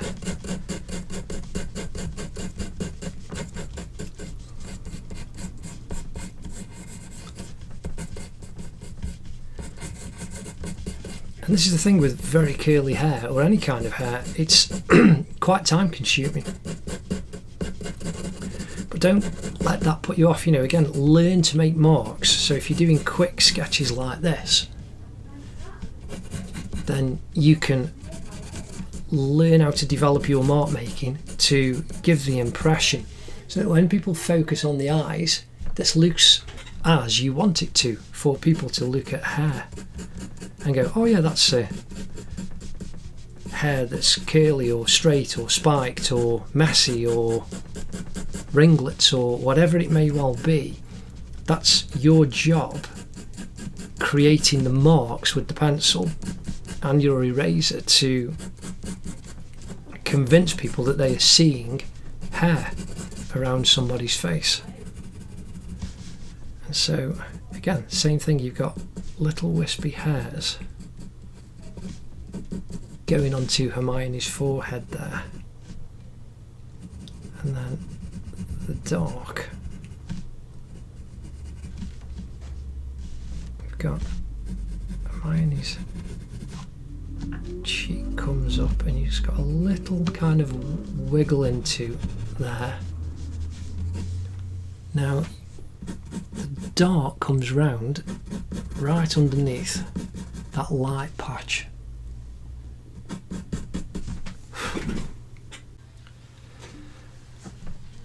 So now we've brought that shadow and those lines across, but then we've got all of this hair that's coming down on Hermione's forehead, these little wispy bits, and these are what give people the character. So again, just very quickly you can pull them in, but again use the sharp point of your pencil. So I'm turning as I'm drawing these little wispy lines, and again you can see how it comes down, and then like these bits on the side of her forehead that go down. Very dark as they join on the very dark shadows that come down over a left earlobe, but then lighter as they come up into this area where her parting is. Again, we can fill in just a bit of that parting. And again, we've got more. We can increase more, but again, it's down more of the shadows in this part of her hair that's coming across the top of her head.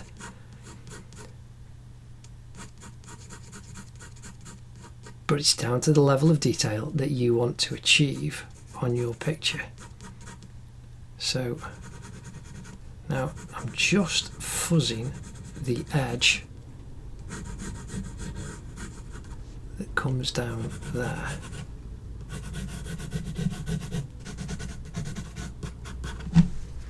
Just getting back to the 4B, increasing these darks that are caused by the highlights that go up the head. So you've got the highlights here and here, and this one down the centre, and it creates these lovely dark patches in the hair.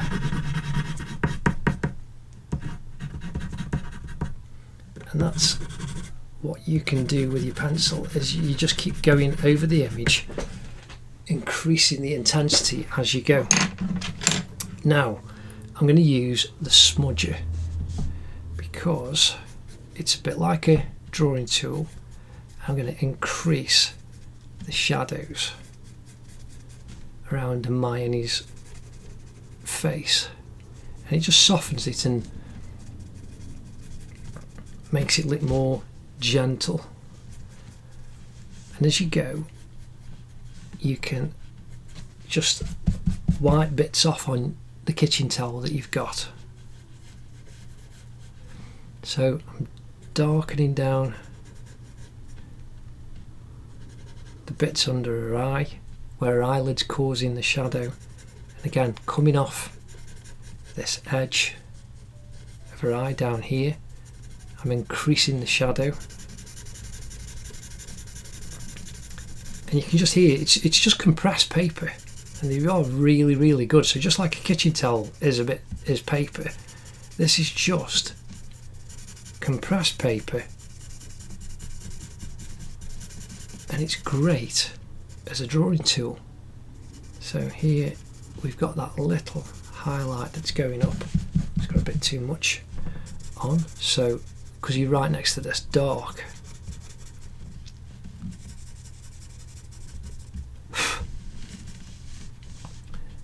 shadow. So just like you'd use a pencil to keep building layers up, you can just pick up some of the pencil that's around on the image and then push your shadows around.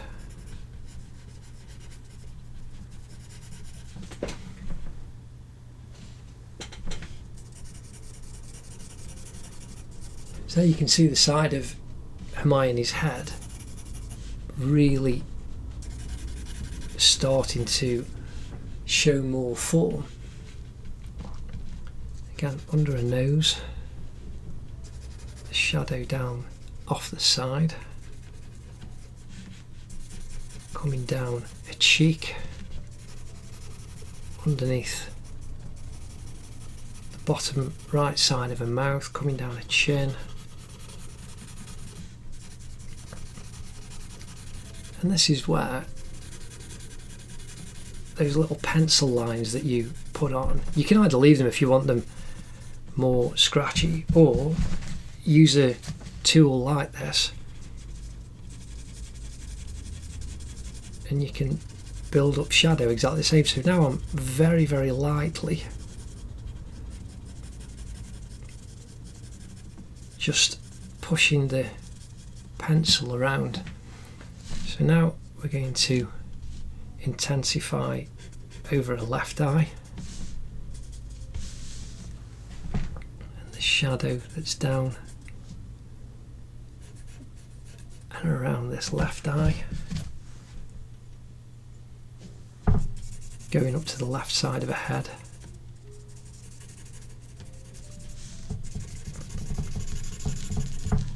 So there you can see straight away how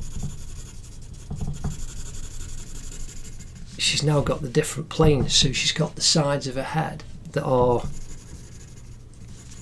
a deeper tone than the front plane of her forehead, even though there's pencil on there. And it just means that you're giving more three-dimensionality to your art. And again, the more you do and the more detail you want, the longer you've got to take. And you can use lighter pencils like 2H or even 4H or 6H, and you can just develop more and more tone. So now we need a bit of shadow underneath the bottom of her eye, and then coming down the side of her nose.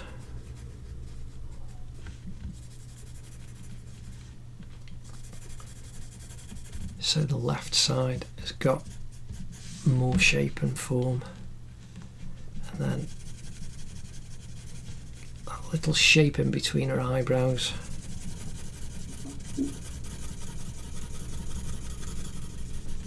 So you can see the biggest highlight is here, so I'm not pushing on there, I'm just pushing some more pencil just on this side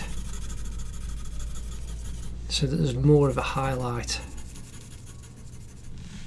on that side there. Now where the side of her head joins the shadow, I'm really just blurring it, and that softness just gives it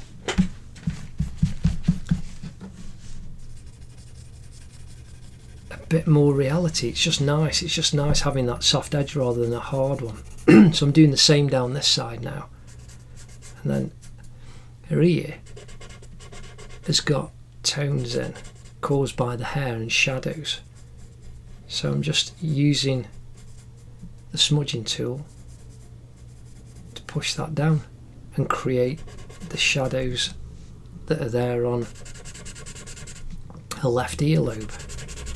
So now I'm doing the same thing, and I'm pushing the pencil up on that side, and the same for her neck. But now I'm quickly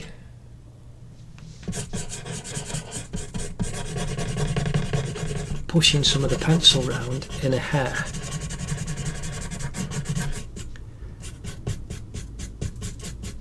And that's another thing that the smudging tool is really good for. So here there should be no highlights in the centre.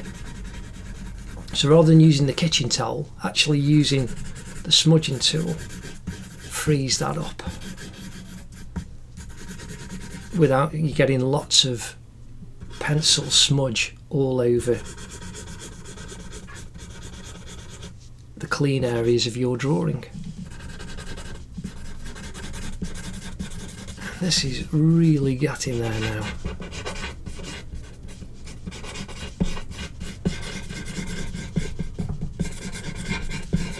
And that's another thing with the smudging tool. I keep pulling this out of the masking tape.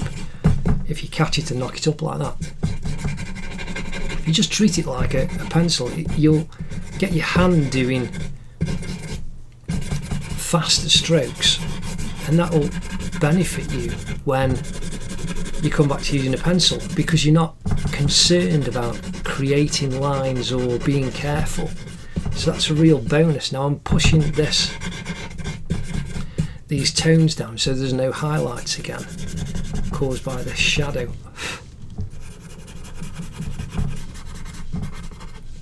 So now right up this corner we want a darker shadow.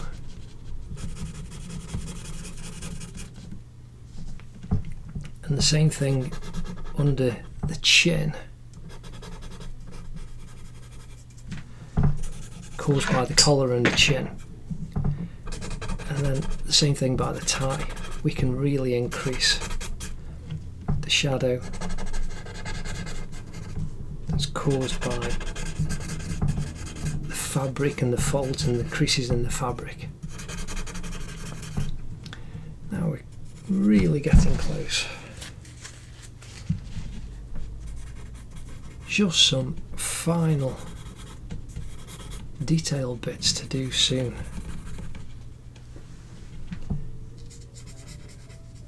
So again, just using the smudging tool nice and gently, you can increase the shadows on Hermione's lips in those corners. So we've done a lot of quick smudging with the smudging tool, and now I'm going to just pull back some highlights with the putty rubber. And again, you won't get right the way back to the paper in the very dark areas, but it just gives you a little indication.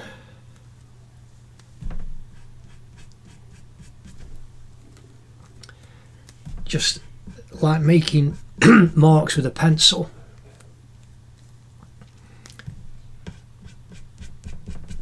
You're making marks using the putty rubber, just to give the impression of the highlights on the hair. So again, brush in the same direction that the hair is going,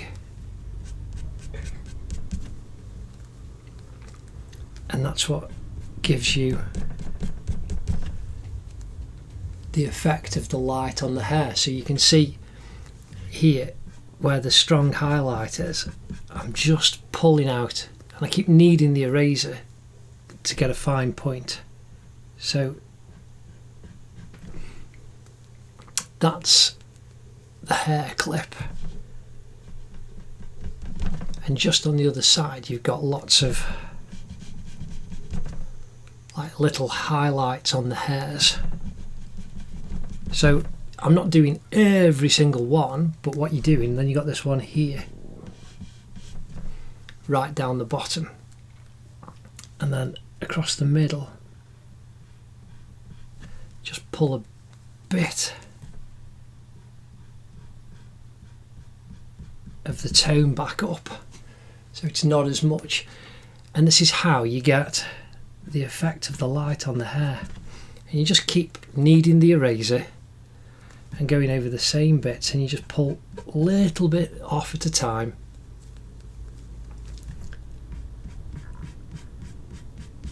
and that's how you can just get the effect of the highlighted hair. So again, on this side now, into the light bits where the main highlight is,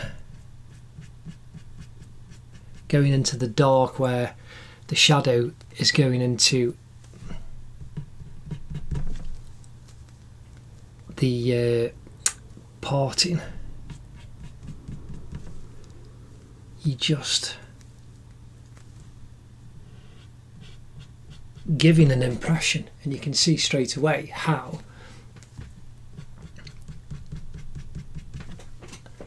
that's making it look more and more like real hair.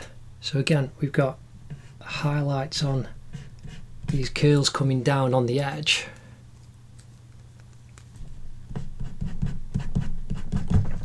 and again over his shoulder just pull out a bit of the tone, but don't go too far into the dark area, the shadow that's right next to Hermione's head.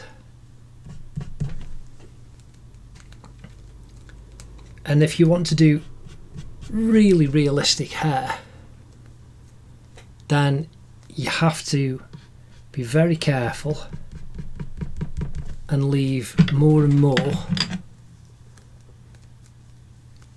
highlights as you go and build up the lines slowly, whereas this was obviously done very, very quickly just to get that effect as quick as I possibly can. So again, you've got these very light wispy lines coming over the thin hairs that are just catching the light against the flow of the normal hair that's coming over Mane, the front of her head, and that just gives you a little bit of directional light pushing little strands of hair in the opposite way. So I hope you can see that's how you go back into the work to pull out more and more detail. And you can just keep doing this for as long as you want to. But again,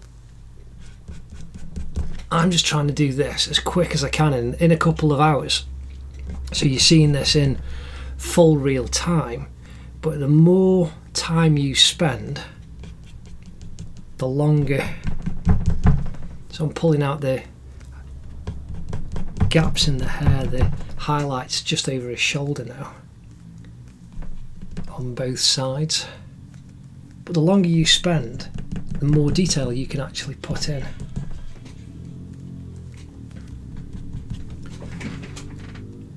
But you can see that now looks quite like good real hair. So again, I'm now going to use a 2B pencil just to put some lines on these hairs that are going against the flow. Again, these highlights now that I've just pulled in using the very tip of the pencil,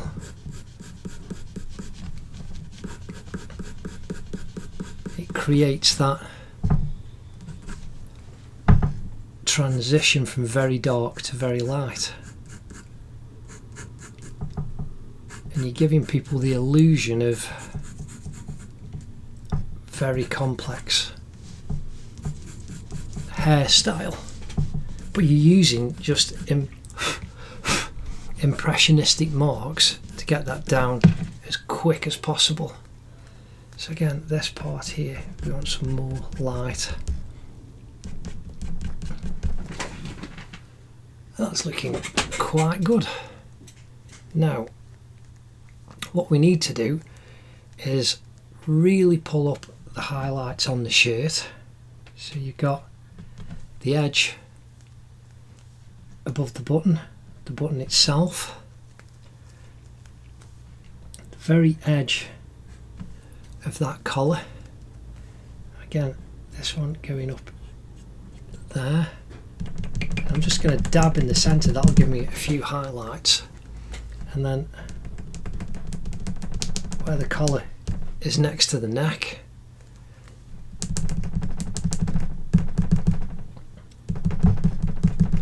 and then the shirt underneath the collar as it goes down next to the tie. So we can pull the shading off there. Now the right hand collar, the edge is very, very crisp, so I'm totally pulling that off there. And then you've got highlight going back up into the shade, but we've got the top of it just kind of sticks out, but then you've got a little where the seams are, you've got little highlights that are pulling in. And again, just to the right of the tie, we can pull up the highlights to make that stand out. And there you can see it just gives you more form and shape because you're using the tones to create the three-dimensionality. Again, draw the line there where the seam is on the collar, where the little sewing is. Again, accentuate the seam, and need to pull that dark out there.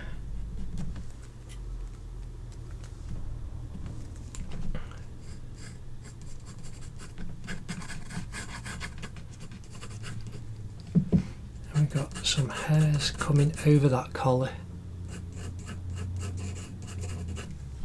and the same on this back side.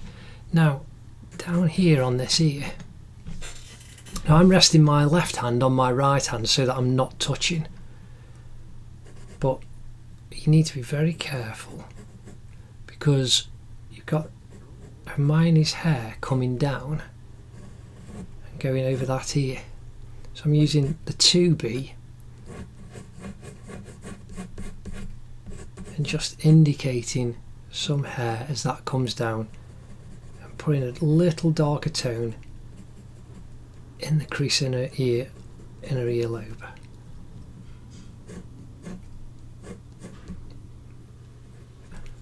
I've darkened down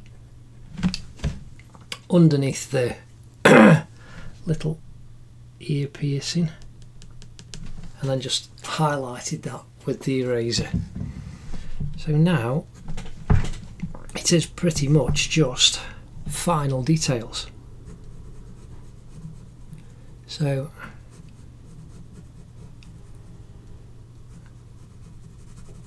I'm darkening a little bit on Hermione's lips to increase that shadow. Now where her eye comes, crisping up that line, and again where the inner part of the lower eyelid connects to her eyeball, just increase the line there a little bit, and the shadow underneath the eyelashes just a little bit. Now hopefully, here we go, I'm going to pull out the highlight on the front of her nose and then going up the middle of her nose, top of that eyebrow, and then just next to a tear duct, just touching slightly. Again, these are just minor little details, just pulling little highlights in that just finish off underneath that eye.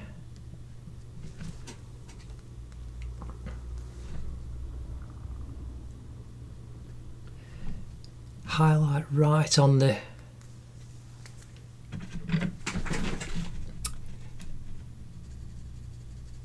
inner part of the lower eyelid, just a little bit too much, but just to lighten it right in the centre, and then I'm just darkening it down and then crisping that right up in the corner. Again, left nostril going to the edge of the left of her nose, just increasing that a little bit, and that's how you get the highlights. So now just want to the little shape over the top of the lips. Highlight all of those. Again, pulling up actually on the lips, and then a chin. And now on a right eye here we've got a highlight just underneath the tear duct, and then coming underneath that eye to the side of a right nostril. Again, I'm just dabbing gently just to lift that up a little bit, and then coming round on the cheek.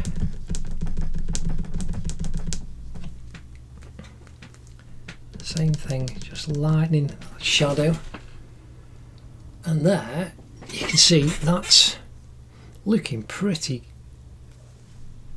good.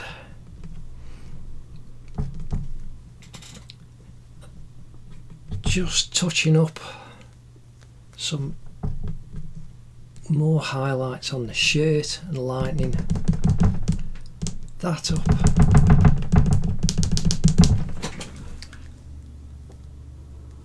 But I would say that's pretty much done. But again, you can mess about and play around as much or as little as you want. You can do faster drawings. I'm just darkening where the hair joins the side of the forehead again. But you can draw and play around as much as you want. Let's just get that off. A couple of little bits are dropped in. But this is hopefully being helpful to you, and this is very complex. Well, not complex, but the soft features are quite a challenge. I'm just going to darken down there where her chin goes. Again, there's a darker shadow there.